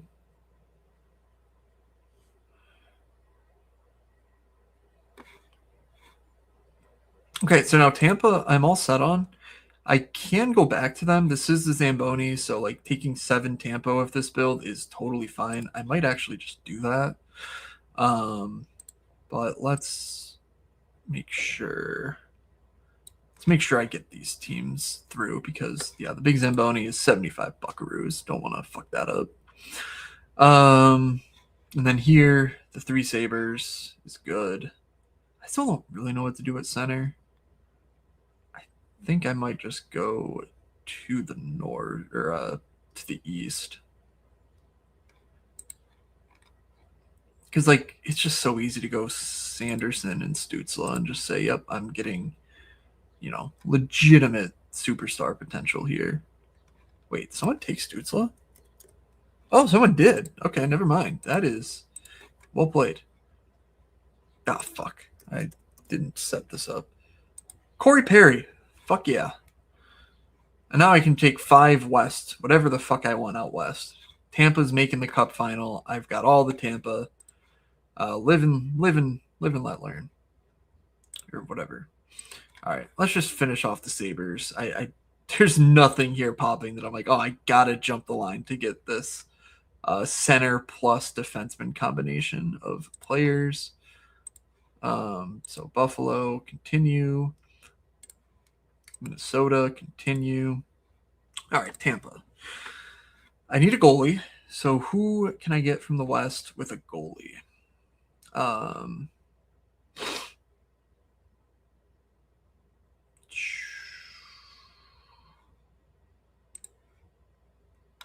Defenseman, goalie.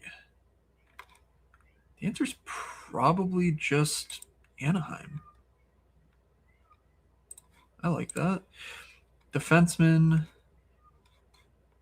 Anaheim. You go John Carlson. You go Cutter. And let's just go Leo. Like, I could do something more, more fun, but I don't. It's like more fun than a 7-5, but a 7-5 sounds fine here. I like that.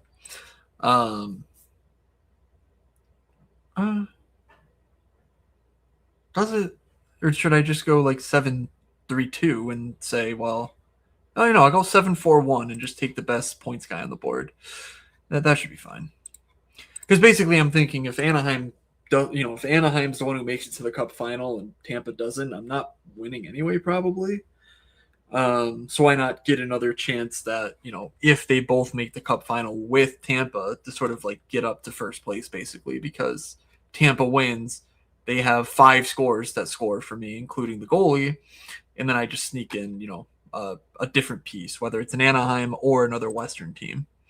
And then this team is just a more classic 6-6. And I already have the 6 Minnesotas. So just piling on with Pittsburgh there. I see people ripping on DJ in the chat. I will check on that momentarily. All right. Last guy up is Jack Quinn. And then I need to decide here on a defenseman pairing. Yeah. All right. Defenseman. Oh, Utah. Perfect. Sergachev and Gunther. I think that's a really good pairing there, because I need a defenseman. Sergachev is about as good as it gets alpha wise, and I mean Gunther's just a great pick regardless. Like,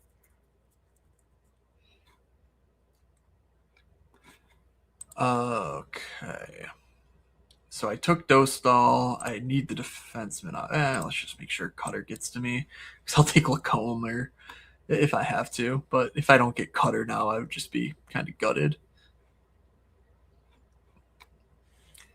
All right, yeah. So I want someone who has a lot of upside in the early rounds to get through Tampa stuff.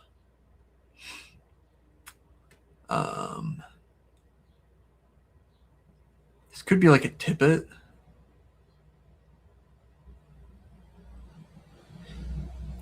Or no, because I wanted someone from the West in case they make the Stanley Cup.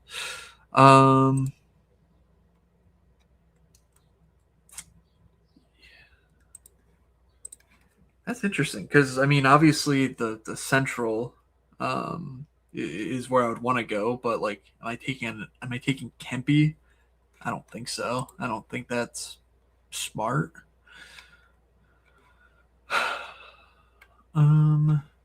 Definitely want Rust. Let's just go Raquel here. Don't think it really matters, but that would be a-okay either way. All right. Really hope Sergachev survives. All right, solid Pittsburgh, Minnesota 6-6 there. I will cap off Anaheim stuff with a Leo. And then the decision is basically, do I want a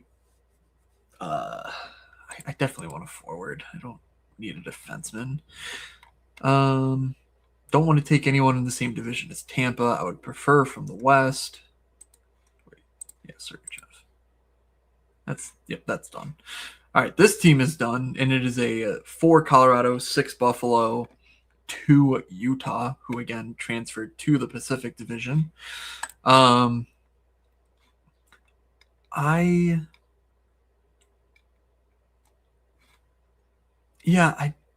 It's really hard to feel super strongly about this. So, I'm just going Ryan Hartman. That line, Zuccarello, Kaprizov, Hartman, is just so good. And I know Hartman's not on the top power play, but I feel like he has a fuck ton of upside. That line's been great, obviously, but he's been scoring a bunch. The expected fantasy points for him are quite strong as well. Just taking a look at what it actually looks like stats wise. 5.4 shot attempts per game since 25 games. Ryan Hartman is on this list of the top expected fantasy point players over that stretch, which makes sense considering he shoots from inside the goalie a lot, given just how creative Zuccarello and Kaprizov are and how well they play off of one another, and how Quinn Hughes tends to be on the ice with those guys as well. So Ryan Hartman is a guy that I'm more than happy to have a fuck ton shares of.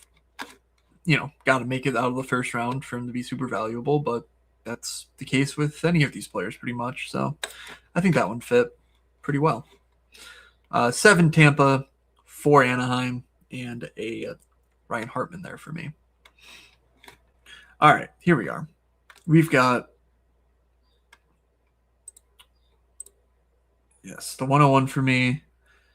After DJ's rant earlier, he takes Tuck without Dahlin or Tage. The classic 3-3-3-1-1 build. I'm guessing that's an auto. There's no... the fuck? There's no way. There's no way he actually did that. Wait, was it in this lobby? Hold on. No, it was not in this lobby. He behaved in this one. 642. I want to see what that 3-3-3-1-1-1 is for TJ. But no, he can't read, so I do need to read it out loud to him. But he would just ignore me anyway. We know this. All right. And Ben Hundley, don't forget to claim your free Zamboni if you haven't already. Let's see. Look at that. That's nice. Wait, did I do it? I can't do pick'ems in PA, so that's that. I don't know. Did I get a free Zamboni draft? Let's find out. Doesn't look. No, that took away $10. Maybe I'm gonna try on my phone to apply it and see if that does any better. I don't know where to find it on here though. There we go. All right, that one has been applied, so I should be in 2 right now, and I should still have 13 or 3450 up here. Yes, perfect. All right, so duplicate tab, and then I'll do another big Zamboni as well at this exact moment. So you slide up, new window for the big, slide on in there. Big Zamboni, need one more. 75% filled with 43 minutes to go until close. The main Zamboni is 87% filled with 30 or 43 minutes to go till close. The dance drafts, the NBA drafts, probably just finished up. So hopefully those people are flooding into these lobbies right now. All right.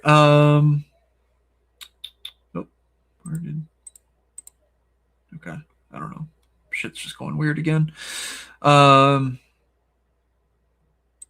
Okay, Tom sent the team on Discord. And yes, thank you, Marco. I had to go to my phone because when I clicked apply, you saw it on my screen. It wasn't doing anything. But when I did it on my phone, I clicked on like the get $10 like promo bag thing, and that worked in order to get me the got me the free entry when I entered from there. All right, here's DJ. McKinnon, Draisaitl, Bouchard, Nichushkin, Tuck, Wedgwood. Yeah, see, this Bussy's got to be an auto. Yeah. There's no way, right? Because he would have just taken Ingram? I don't know. Okay, yeah, Sid, like that's got to be an auto. Don't know what he's up to, but, he's drafting, so. Oh, 2 101s. That's nice. One of those was the big, one of those was the main Zamboni, so not a huge amount of difference there. Someone took Makar again.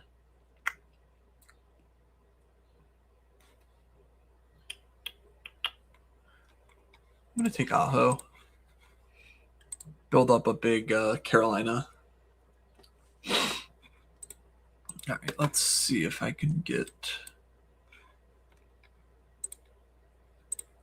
the Tuck pick is like 15 spots ahead of ADP. Well, he's got to have something to root for in the building. You know this.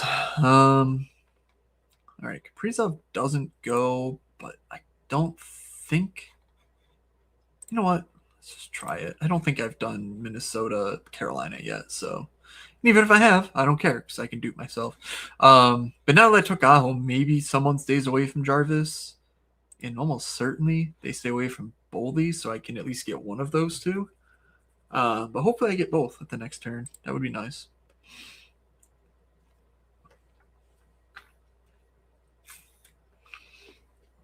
All right, so the bottom one is the big Zamboni. Okay. So definitely don't want to let the bottom one go to waste if something terrible were to occur in the next few minutes here.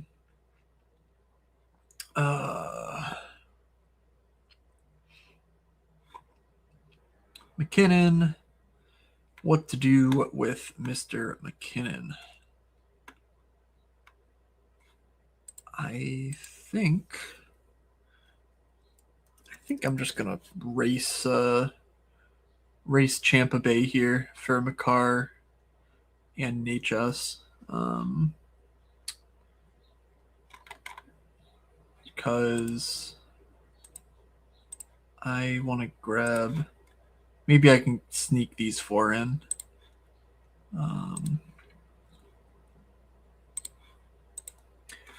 Maybe if I assert my dominance this way, he lays off Kadri Wedgwood. We'll see. This one is the big. Yeah, this one's the big Zamboni. So, make no mistakes is the name of this game, and I'll do the same thing though. Let's just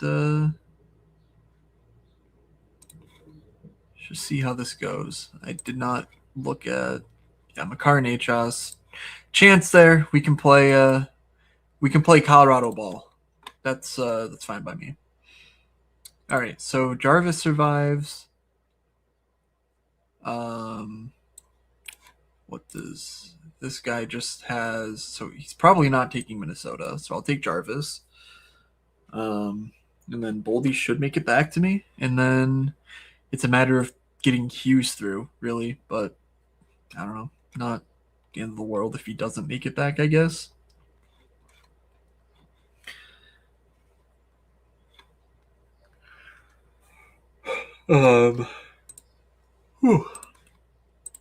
Maybe a little smaller. This is better for me visually. All right, so yeah, nice. It goes Brady Tkachuk with Jake Ottinger. So yeah, Boldy is obviously the move here. Yeah, I could see an argument for taking Quinn Hughes, but I think there's just such a better chance that someone one-offs Boldy when there's Radish and Dahlin on the table here, that could protect Quinn Hughes from being taken. Okay, so looks like I did successfully box out on Colorado. I'm just not even going to push my luck, and I'm just going to grab these guys. And I know I have 3 Colorado centers, but you only need to start one wing, and hopefully Val, plays hockey for the entire playoffs. I'll start Malinsky for later. If I have to take Devon Tays or Brent Burns, I will. But primarily, I want to try and get the East sorted out. So if by some miracle I get Dahlin or Radish to slip through, that would be ideal, considering how weak my, considering I don't have any defensemen with this Colorado build, and I will have Sam Malinsky or Devon Tays. But I could always go, Erik Karlsson, just my break glass in case of emergency being that. And yeah, so it looks like Chance wants to play ball. He grabbed Kadri. So what I will do here is I will grab Wedgwood. You know what? I'm just going to take Landeskog too. See if I care. Having a blast drafting the big Zamboni and other Zambonis. I do get Quinn Hughes here. Now, goalie. I mean, I think I prefer Svechnikov over grabbing like a Bussier. Because, Freddie's starting game 1. I don't feel overly compelled to pay that ADP for him. And there's a chance that both Gustafsson and Bussy are the conference final starters for these two teams. No.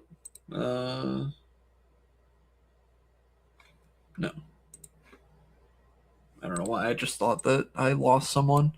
But I think Svechnikov is a much more prudent, just like make sure I get that guy. All right, so the alpha defenseman did not slip. Lane Hudson's good, but I just feel like Erik Karlsson's better. And I don't feel that strongly about the difference between the teams in general. So let's just grab Karlsson. Oh, fuck. Someone's already taking Sid. All right, who's taking Sid? Who are we fighting? Who are we fighting here? What do you have? Sid Drafter, Ryan Oss, has Edmonton. Okay, so probably doesn't really matter. I'm going to make sure I get Rust, I guess. It's really... Oh, there we go. That's really all I care about. Same deal with this Colorado team. I just think Sam Malinsky's a good pick. So getting 6 Colorado is no problem. Even if Malinsky's weaker than, these other defensemen, I don't think he's that much weaker. And he's just so much more likely to be scoring points in rounds 3 and 4 if I'm stacking Colorado. So, if I'm surviving to rounds 3 and 4, he's more likely to be scoring points. And I don't think he's that much worse projection-wise than those other guys anyway. Carolina, I can continue to go through. I'll add Gostisbehere to this party. And, no one's stealing from me there. So, Caulfield just went.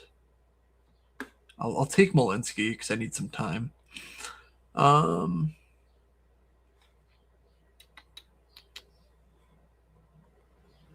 Caulfield just went. So, who do I want to start on? Let's do Boston. Maybe like a 6-3-3 there for the big Zamboni. Something like Pasta, Swayman, and then McAvoy. And then I'll take maybe a third defenseman in like a non-goalie stack. So maybe I could get away with something like Sid, Karlsson, Rust.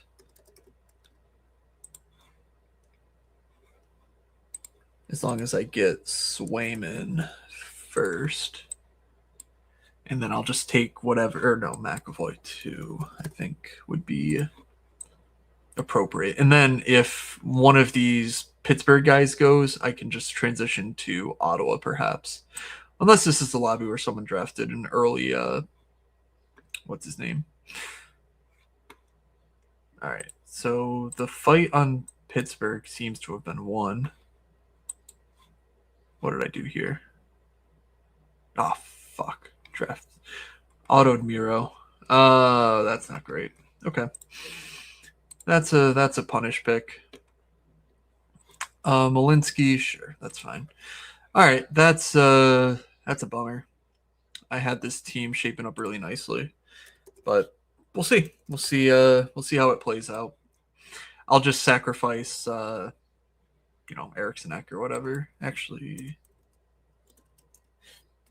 no, I'll just sacrifice an extra Carolina piece. So I'll go 6-5 and then have Miro as my whatever bullshit pick because I need the 2 goalies is the name of the game here. And Bussy's gone, so it'll be Freddie. That's fine. Not great. Wish I would have queued up some more Minnesota, but just wasn't. I was thinking about some more fun stuff like Pittsburgh and, whatever. All right, this team, Sid does go, so I should be thinking about pivots there. What should I do? I want a defenseman. Was this the... So someone took Brady. No. Yeah, someone just took... Yeah, okay. Chance is setting up for more battling. I won't do that.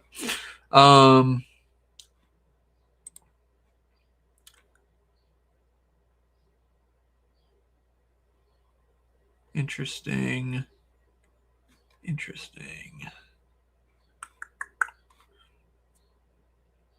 All right, let's just take Swayman and McAvoy and revisit that. Try not to auto draft anything. Eriksson Ek, yes. Hartman, yes, please. He's up next. All right, here I have 6 Colorado. I just need more Pittsburgh. Just start jamming the Pittsburgh. Chinikov and Mantha both. How about get a little bit different from Raquel? Because everyone and their mother's drafting Colorado, and I'm sure this looks like a lot of the Colorado stuff. So Mantha's been awesome, and I don't mind that pick. All right, so I should get... Ooh, who just snap took Gus there? Wait, did I just unstar him? I don't know. That's weird. Nope, not that. Here. Tricky. Okay. Tricky doesn't know what he's doing. That's fine. I get the 2 starters. Okay, what the fuck else do I need on this team?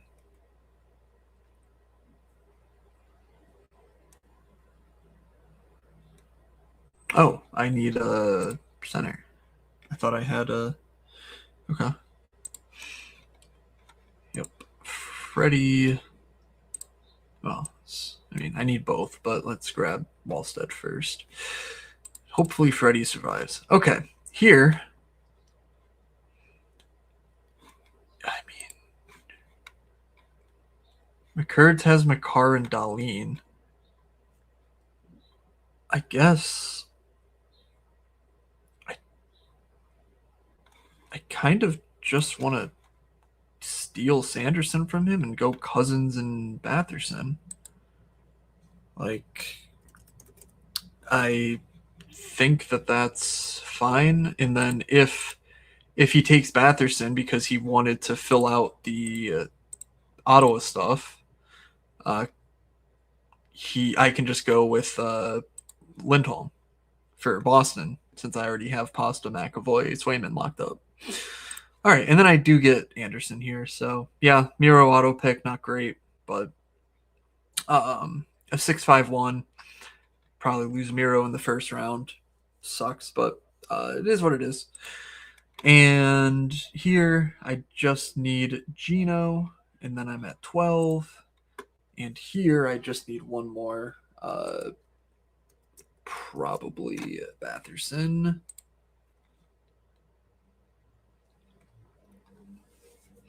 But yeah, since I have Sam Malinsky, McAvoy, Sanderson, 3 defensemen, I think it makes sense in a room like this where I get McKinnon, Nelson off the start.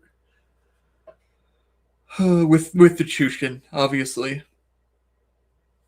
Okay, we have a couple, maybe 2 more rounds of drafting to go. Gino, yes. Okay. That's good.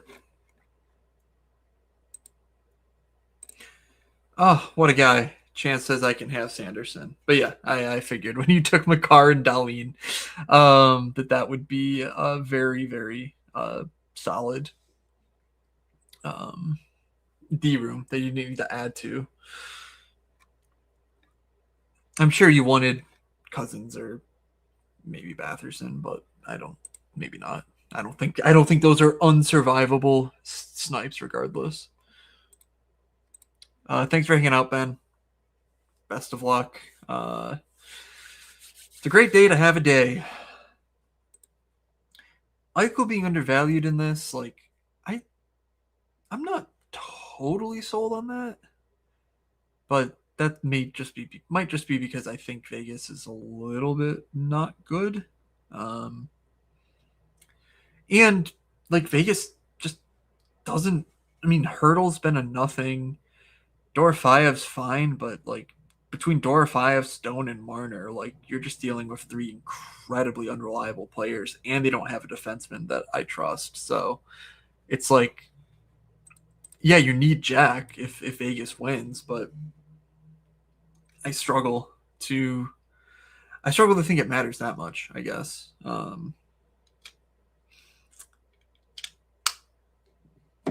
don't think their odds of winning are that high that I want to deal with all of that.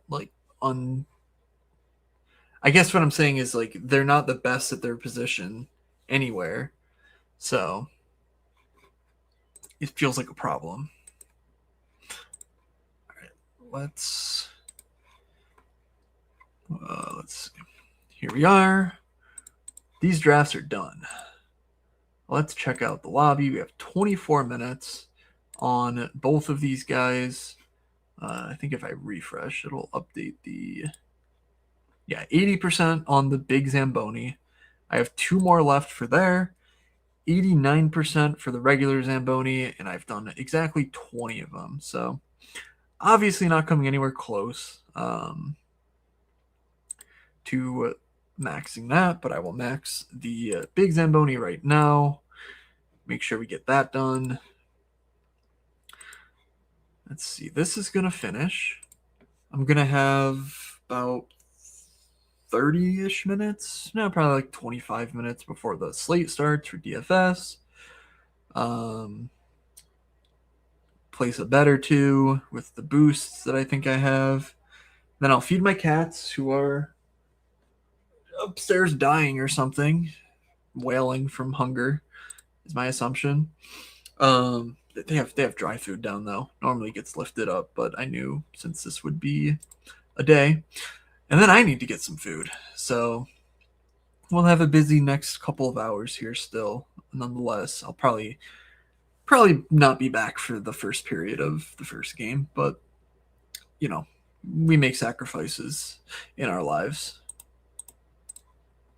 All right, now let's grab a couple more Zambonis. In the next round, I'll rip fucking 10 or something and just see what I can do.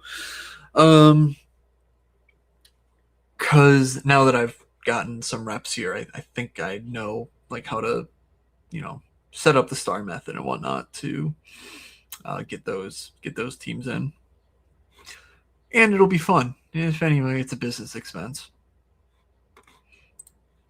2 more for the big Zamboni. There are 362, 450. That would be so 4 more there. So 64 would be 88. I'm not sure when it counts it, I guess. If we're talking 88, or no, 6. 80, I can't do math anymore. 84, yeah, 84 would be 18. No, not, what the fuck? I don't know. There's like something like 15 to 20 drafts left. There you go. My brain was completely broken there for a moment. All right, Zamboni 1 filled. Let's see about Zamboni at number 2. Almost full. Okay, full. What picks do I have? I have the 6-7 PSU fans. Out in the he left the college games to come back to the NHL. That's how you know the Sabres are something special. Longtime Sabres fan, friend of the show. I did a fantasy labs with him for a couple years back in 2017, 2018 range. So good times there. And of course, one of the best DFS players out there. Wait. Oh yeah, this is the big Zamboni.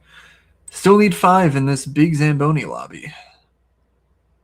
So come hang out in the big Zamboni, will ya? And I get the 3 here, so maybe I get McDavid, maybe I get Kucherov, but it won't be a Colorado team, and it probably won't be a Sabres team, so that's totally fine. Some natural diversity. On the clock at the 6, and I get Makar Nachos. Thank you. I like that.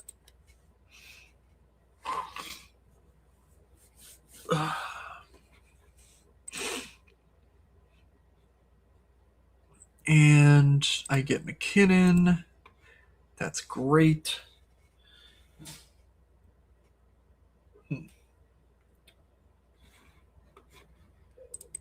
Math live on air is never a good idea. Yeah, probably not, no. Especially not after getting home I think I got home at midnight last night and worked on the head-to-head stuff that I posted in the sheet earlier. But I didn't go to bed till like 3. And then I woke up at 9, read all the previews I could from the beat writers to see if there was anything interesting, and not really. Caulfield at the 102. Okay. I mean, I think that's fine. Like, there's just even in the first round, there was just no evidence that not following ADP was bad. Meaning there's evidence that there is evidence that not following ADP is good. There you go. That doesn't quite mean that, but like it also doesn't rule it out. And I think it's so much more about stacking that like this team is fine. Unless he does something stupid with it, in which case ban him forever.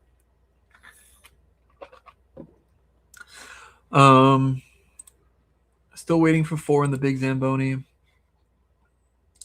Oh, this is a big Zamboni team, right? Okay, so a little aggressive, I guess, for the big Zamboni, but it is what it is. And we will take the equity, I guess. But when Montreal wins the cup, look who's laughing. All right. I have Makar Nachos here. At the turn, Nelson goes to the Kucherov drafter. So PSU fans at the turn goes Tage, Seth Jarvis. That's an interesting one. So yeah, that's a thought. I don't really know what to think about it, but it is a thought.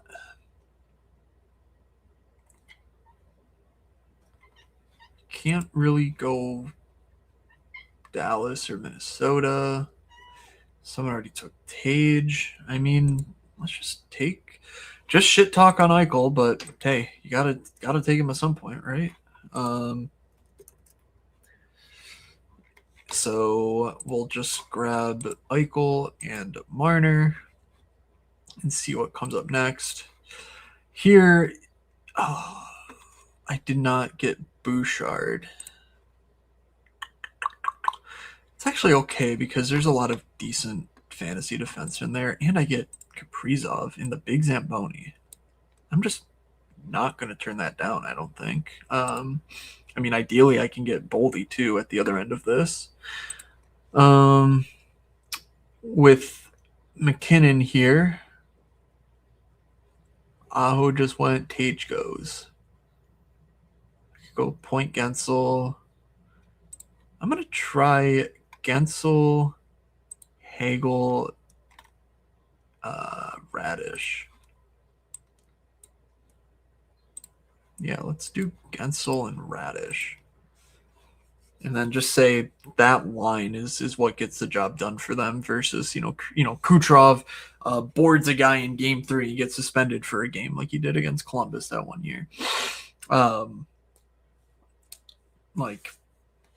It's fine. Because when you get Gensel, Radish, and then you can go Hagel, Sorelli, you're already at 4. I'm going to take one more Colorado piece, and then the board's pretty much wide open for me to six stack someone that I like. So that's all fine. I think I'm good on Colorado. I will star Kadri just in case, but I'm just going to cap it off with Stone. I'll grab the goalie. Boldy makes it to me here, so I have McDavid, Draisaitl, Kaprizov, Boldy. Definitely want Ingram. All right, Kadri,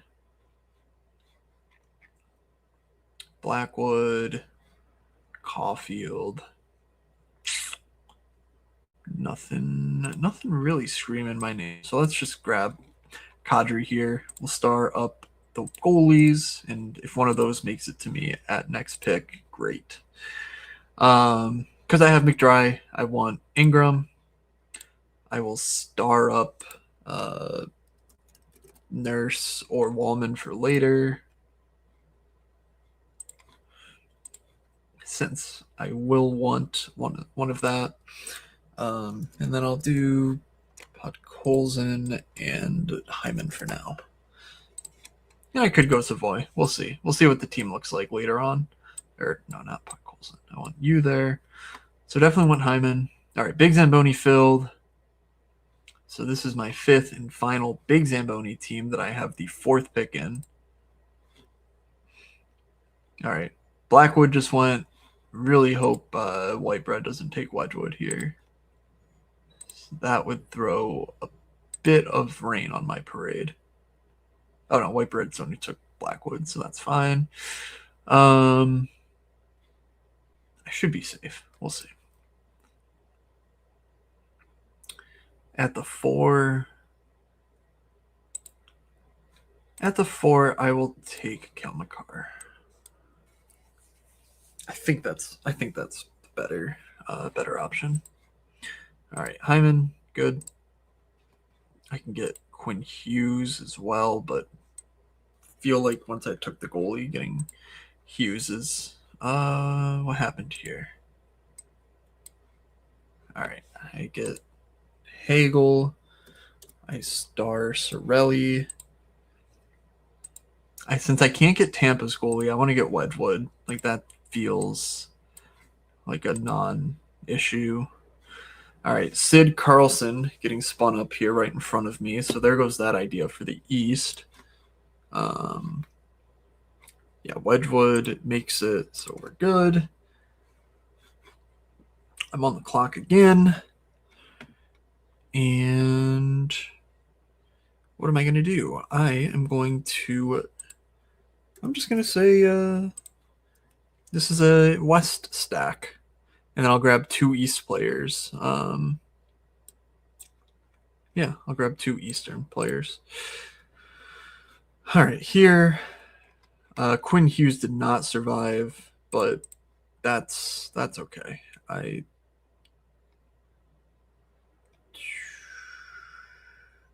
Fuck. Waited too long. Yep, I'm just grabbing Jake Woolman, I guess. Yeah, I didn't really know what to do. All right, Nachos at the turn. That's good. Thank you to the lobby for working out there. All right, this team. So I'm not going to have a good defenseman. Full stop. I can probably just stop Minnesota at 4 and then take a goalie and a defenseman from the East. That feels like the right move. And then grab like Podkolzin to cap off Edmonton stuff. So like a 6. Yeah, like a 6-4-2 and the 2 being from the East would be okay. With Vegas, Colorado, let's just take a look at Colorado. Is there like a Landeskog out there for me?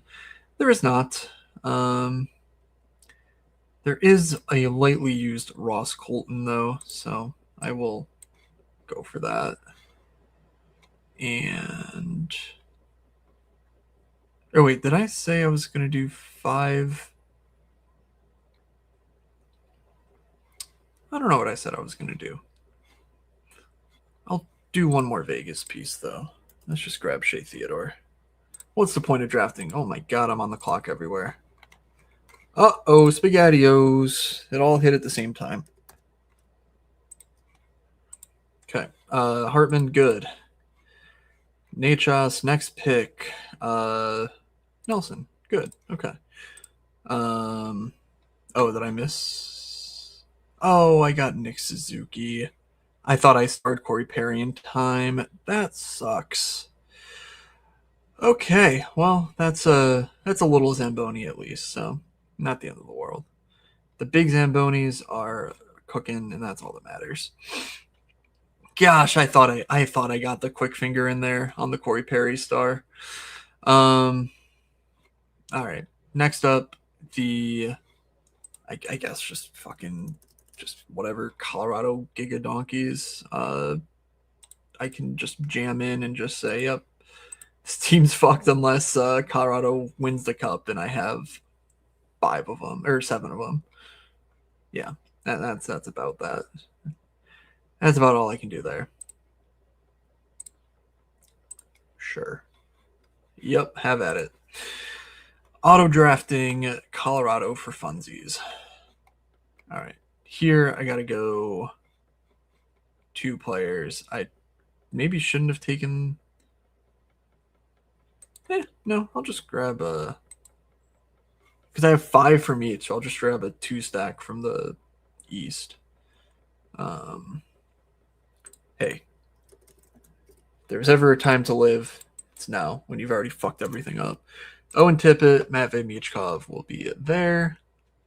Here, I'm going to take a Blackwood. I know it's in the big Zamboni, and maybe I shouldn't, but, like, I don't feel like Wedgwood's guaranteed. All right. And then for Tippett, I will go with Zegras. All right. That's fine. We'll take a look at that team after. Might be a stone disaster. Might not be. Podkolzin, come on down. All right. Just start firing up the Giga Donkey train on Colorado. Grabbing both Malinsky and Burns if I can get them.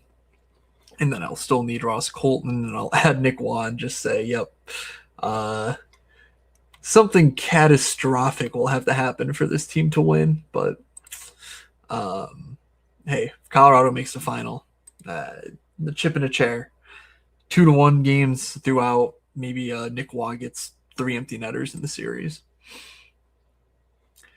All right, this team with Blackwood, I can pretty much do whatever.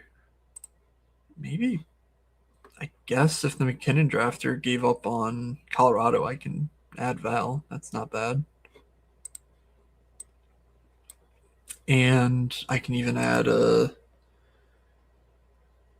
Kadri, probably. Yeah. Okay. That would be a good start.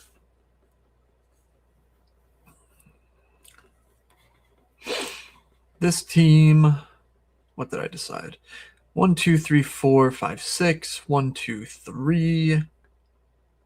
I just need a good defenseman from the East. Is Brady also on the board? Brady is on the board. Sanderson's on the board. Let's just do that. You, Kadri, good. Brady, Olmark, good. I think someone's still taking. No, since I took Malinsky, no Colorado win. Okay, that's fine. I guess I thought I had more queued up than just these guys. All right, Burns, Colton. My God. Hey, if Nate McKinnon, well, no, not Nate. If Marty Nachos, Nazem Kadri, and Brock Nelson all get hurt, I think I have a chance if they win the cup. God, that Nick Suzuki pick was so bad. What you gonna do? Couldn't have been any other guy auto-drafted. Nope. Never is it? All right, with Blackwood, fuck it. Pittsburgh, you're my boys. Come on through. Just gonna make this 6-6, I think. Once one of these other drafts finish, I'm gonna check out. Here, this one finished. I'm gonna check my completed drafts in the big Zamboni just to make sure. Yeah, okay. My Colorado has no Pittsburgh, and my Pittsburgh has no Colorado, so that would work. Yes, I hear you. If I go full screen, you can see my cat up there in the top right in the lattice. She's acting out big time.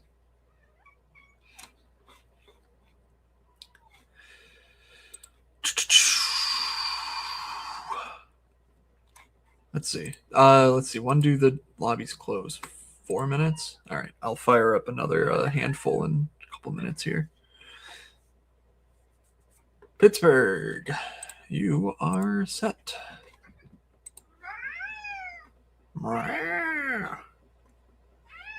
Yes, I hear you.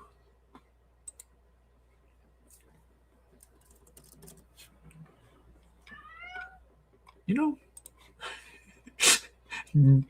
with all the Colorado being drafted, I bet no one clicks Logan O'Connor. I already have Nate McKinnon. Let's just maybe pray that if Landeskog gets hurt, I have a wing score in the final somehow.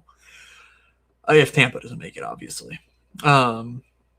Oh, I didn't even grab Sorelli. That's so funny. I had such a smart plan. I was like, actually, I'm just going to fucking abandon that by auto-drafting Nick Suzuki instead. Okay. That's great. Good job. Olmark. Waiting. Done. Perfect.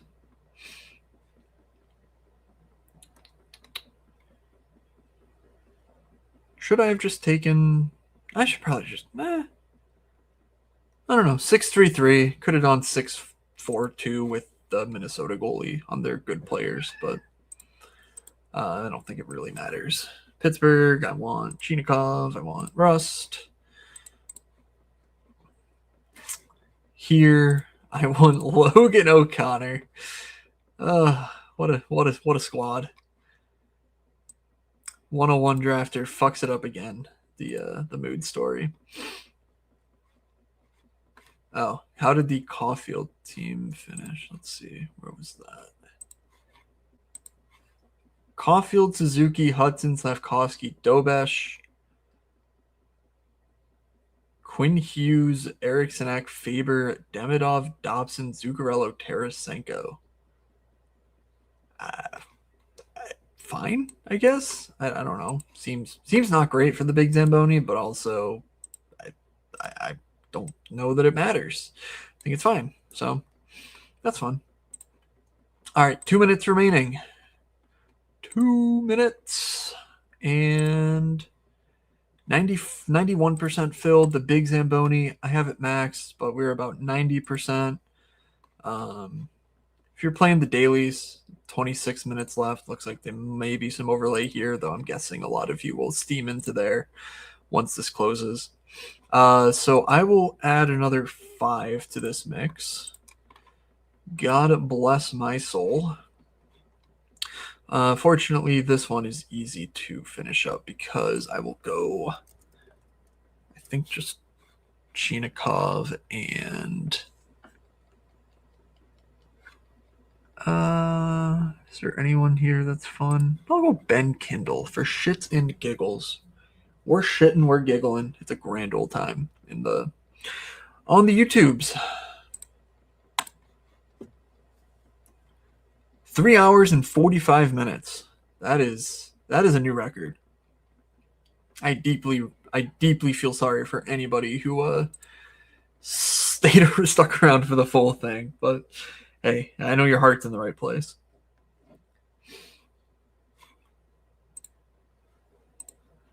Yeah. If you're gonna take Montreal, just start with Kaprizov, Boldy. Like, yeah, that just feels like yeah, I don't know. All right, been a fun stream. Off the watch, fall and play on home soil. Yep, had to forego that today, but I'll catch the highlights later. Okay, Chinikov, Kindle. Wait, do I only need one more? No, I need 2 more. Okay, that's good. I'm on the clock. Here we go. 101, 101, 103, 104, and 104. Maybe I'll get a McDavid in there. Chinikov.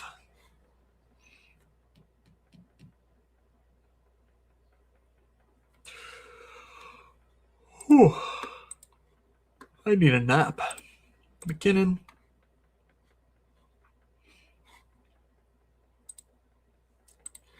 And come on down, Mr. Benjamin Kindle. All right. We are on the clock with McKinnon. We're on the clock with everyone, actually. Just everyone in the world. Come on down. It's your time to shine. McDavid at the 4.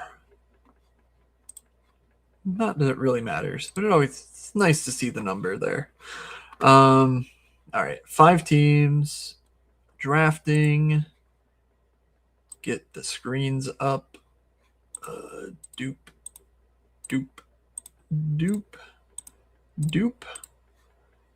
I will go to you. Oh, God. Yep. Oh, God. They're loading my location. It's a disaster. Go to you. Go to you. I don't know which one of the 7s I should go to, so I'll wait a moment. All right. Kucherov, Vasi. Perfect.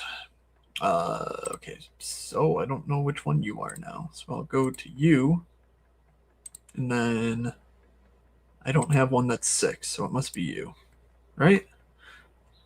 5 unique teams, all different picks away. Great. All right. Give me Draisaitl, Bouchard. Be a good person, please.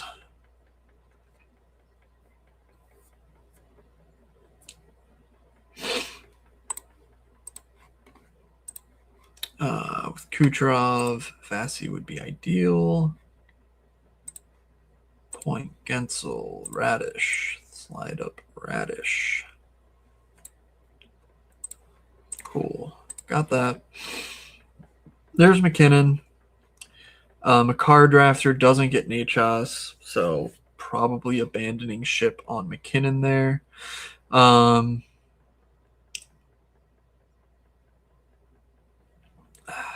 Trying to think if there's anything I've been wanting to do but haven't really gotten around to. Honestly, not really. I came in wanting to get a lot of Pittsburgh, a lot of Erik Karlsson. And then I wanted some shares of Boston, Buffalo. I wanted Montreal, which I got.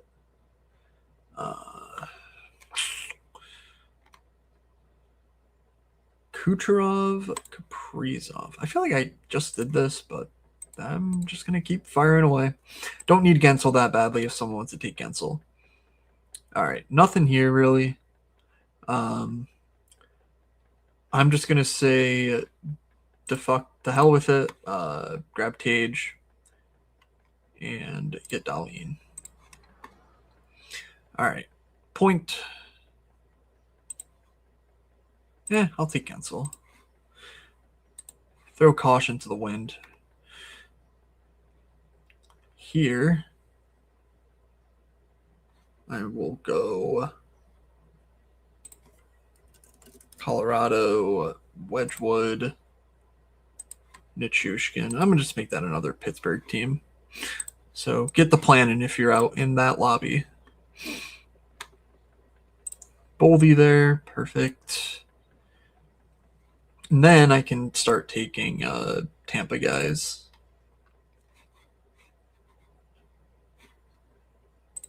All right. Tampa, Quinn Hughes. Slide you up. Take a look there. And Val Nichushkin. Good. Now some Kadri. Ideally. And Brock Nelson's still there. I don't know how far we are into this draft. Okay, so yeah, Brock Nelson should still be there. On this team, I want Radish. I would love to get Point as well, but I think I want Radish for sure because I can just go Sorelli if I need to. On this team, I think I'll make this one a 7 Edmonton team. Like literally just these 7 and call it a day. Feels good. Feels good to do.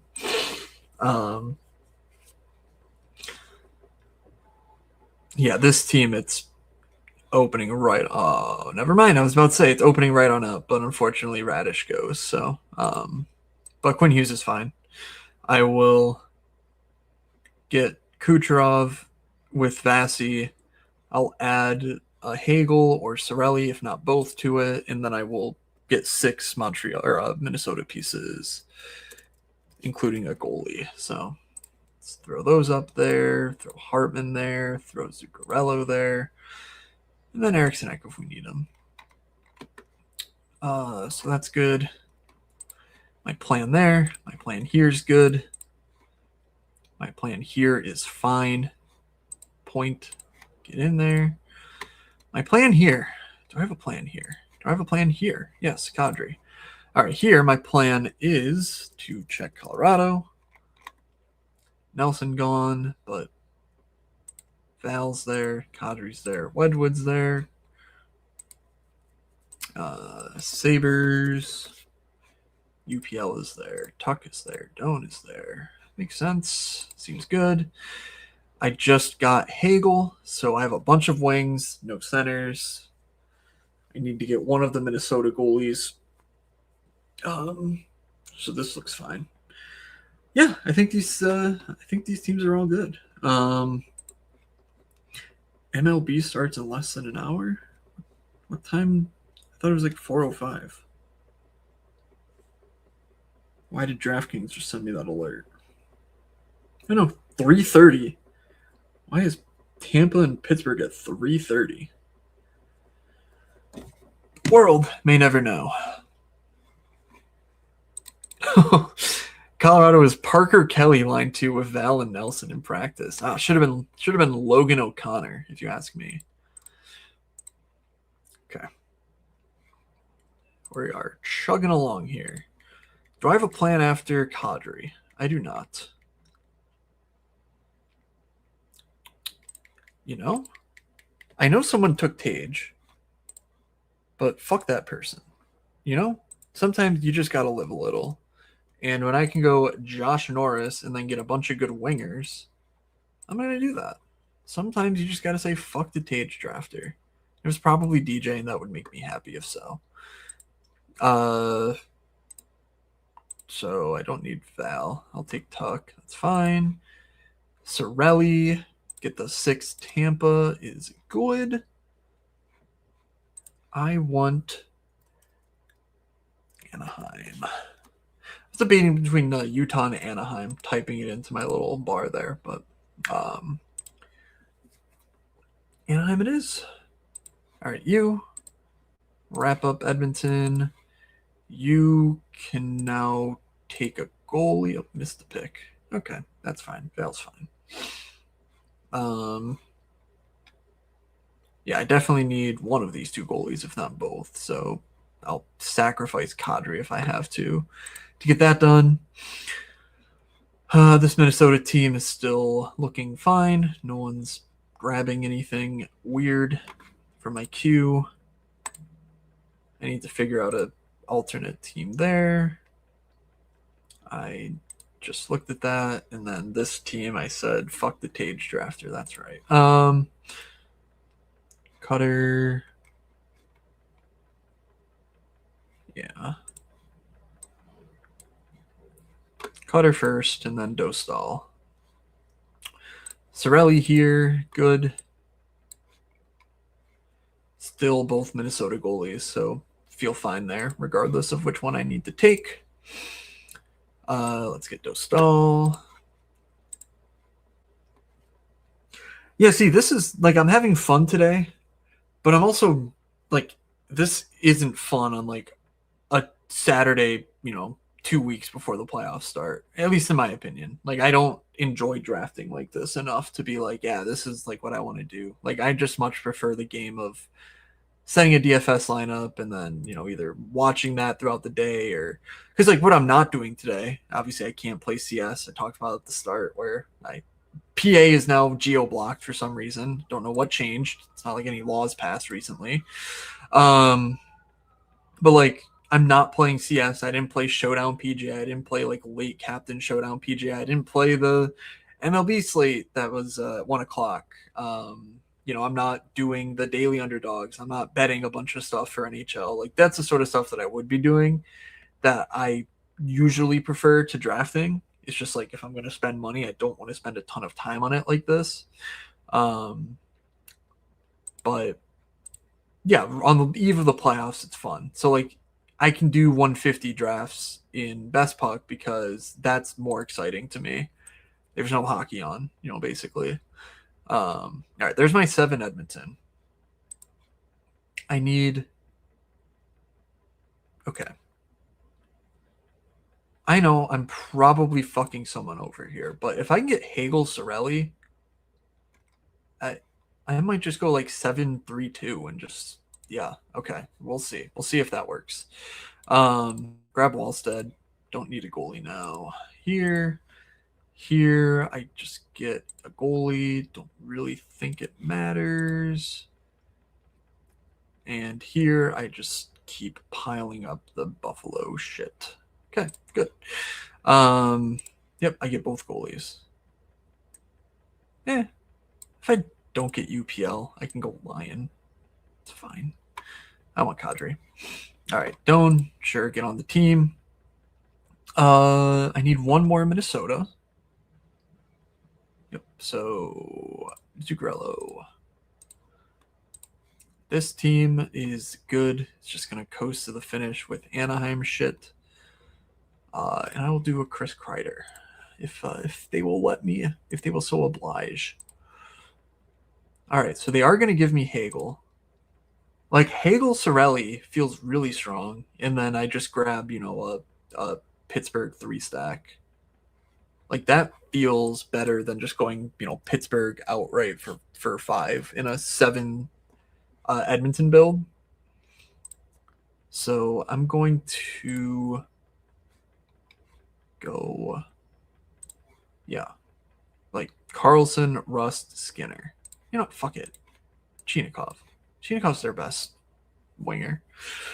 He's not power play 1, but it doesn't matter. He's playing with Sid. He fucking rocks. And I have 3 Edmonton centers to carry the water there, so not worried on not having Sid on the team.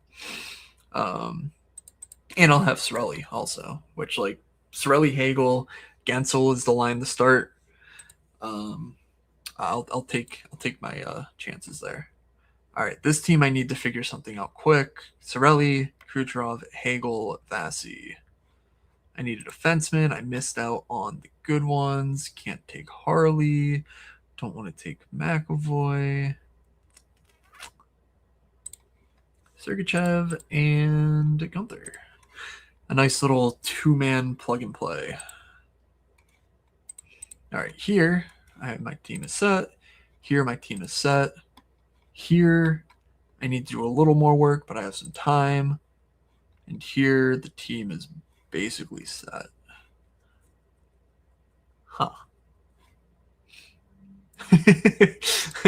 We'll get back to that one in a moment. Interesting. I guess I was not quite thinking. Okay, but I will elaborate on that in just a moment because these drafts are winding down to a close. Sergachev, Gunther should be good after that. 7, 11, good. Good. 9, 10, 11. Wait. 7, 9, 10, 11. Oh, someone took fucking Carlson. Okay. All right. I see how it is. Fuck. Can I get pasta? That's fine. All right. I don't mind. I don't mind the overlap there in divisions because who cares? We're 7 stacking Edmonton. Everything else feels like it's a little. Oh fuck! What did I miss here? I thought I had something queued. All right, I don't know what it was, but oh, it was Gunther. Someone took Gunther. Ah, that's tough. Okay, all right, good, well played. Fucking swipe that out from right underneath me. Okay, here. Did I take a requisite number of? Oh, I missed out on. Okay, I'll take Lion. I missed out on the Sabres goalie, like I called it. All right.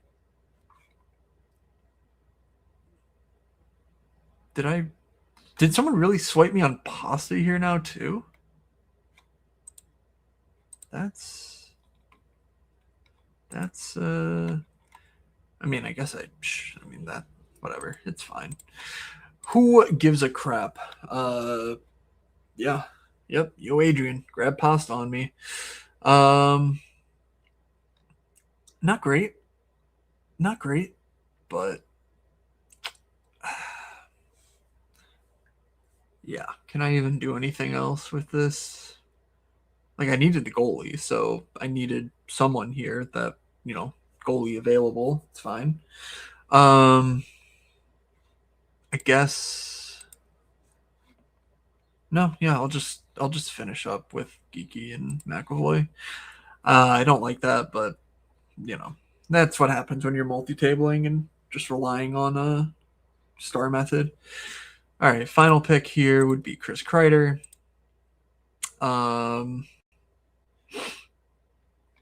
Here I have 6 Buffalo, 4 Colorados. Here, let's go Gunther first. Avoid any funny shenanigans. But what I thought was funny is I basically built the McKinnon, Tage, Dahlin team. And then I built the McKinnon, Dahlin, no Tage team and was like, this is better. And in reality, it's probably just the same team, but without Tage. So probably should have gone a different path in the Sabres. Okay. Sergachev, Gunther, Geeky, McAvoy.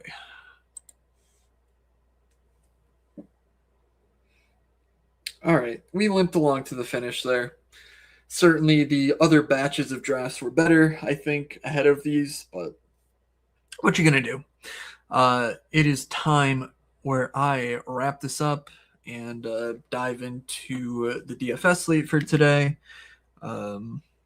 It's going to be a fun fucking day of hockey. Gotta tell you that. Sabres aren't playing. I know I should be the saddest person alive, and I should be mad at the NHL and whatever else DJ thinks. But I think this night game's going to be fucking nuts with Pittsburgh and Philly. And then obviously Dallas, Minnesota is the crown jewel. And we get a nice little appetizer with Carolina and Ottawa, hopefully bludgeoning the shit out of each other. So, yeah, I am, you could say, looking forward to this one. All right, what did I miss? Do I have only 5 Sabres here? 1, 2, 3, 4, 5. Yes, I need a 6th Buffalo Sabre. Jack Quinn could do it. Yeah, that'll do it for the draft. Here, McAvoy, good. Defenseman, good. Everything good. Does someone really take Jack Quinn? What? Like, really? Or did I? Was I in a? No, I took Jack Quinn. Oh, that's right. This is a different team. Oh boy. 1, 2, 3, 4, 5. Ryan McLeod. What a guy. What a player. That's a hockey player right there. I don't know what to do here. I have you. You're fine. I need a defenseman. I'd just go Sam Malinsky, I guess.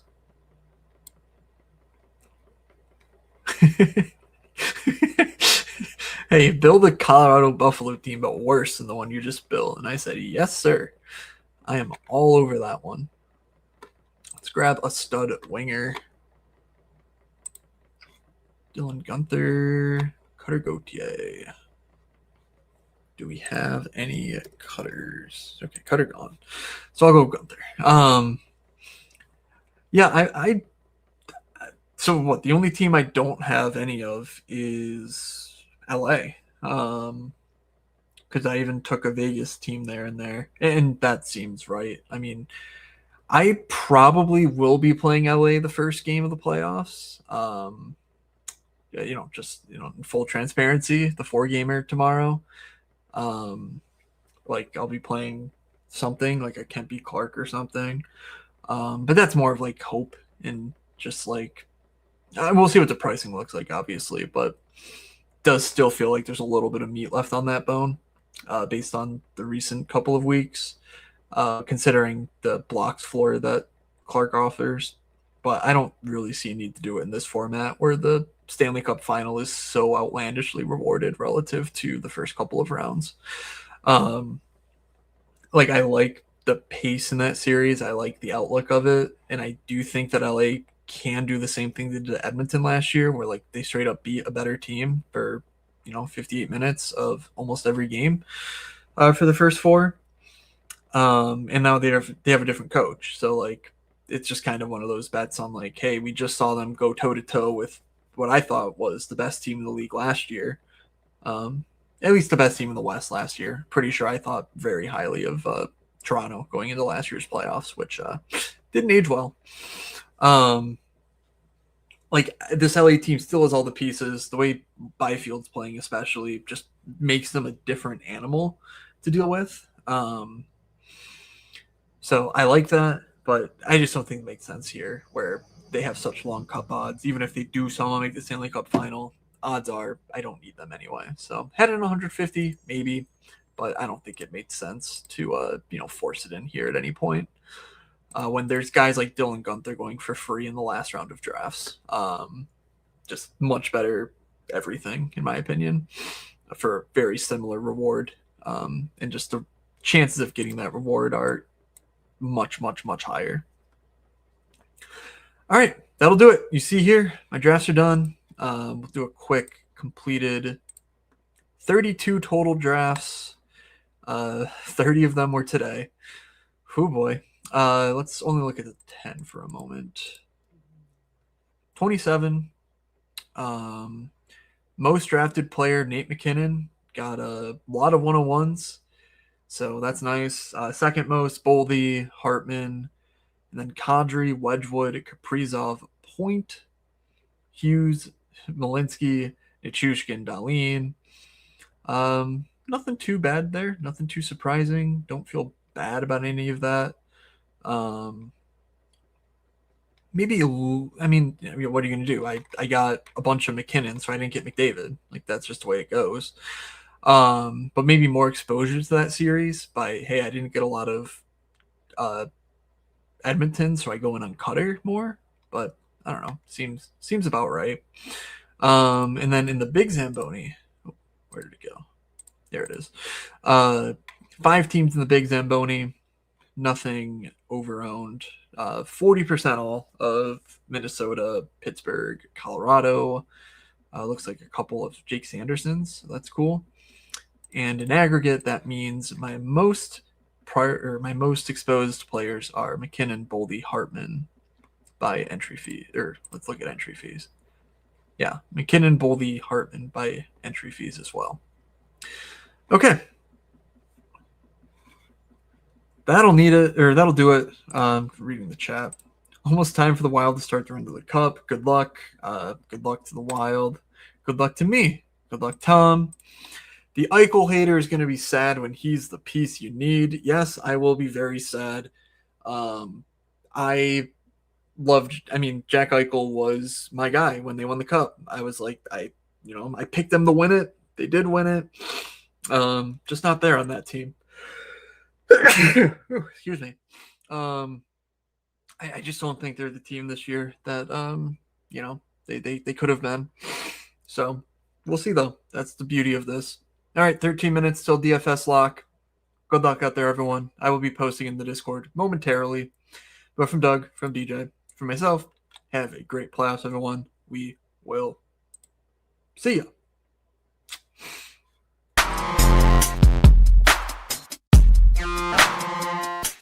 You're saying they're looking like an idiot.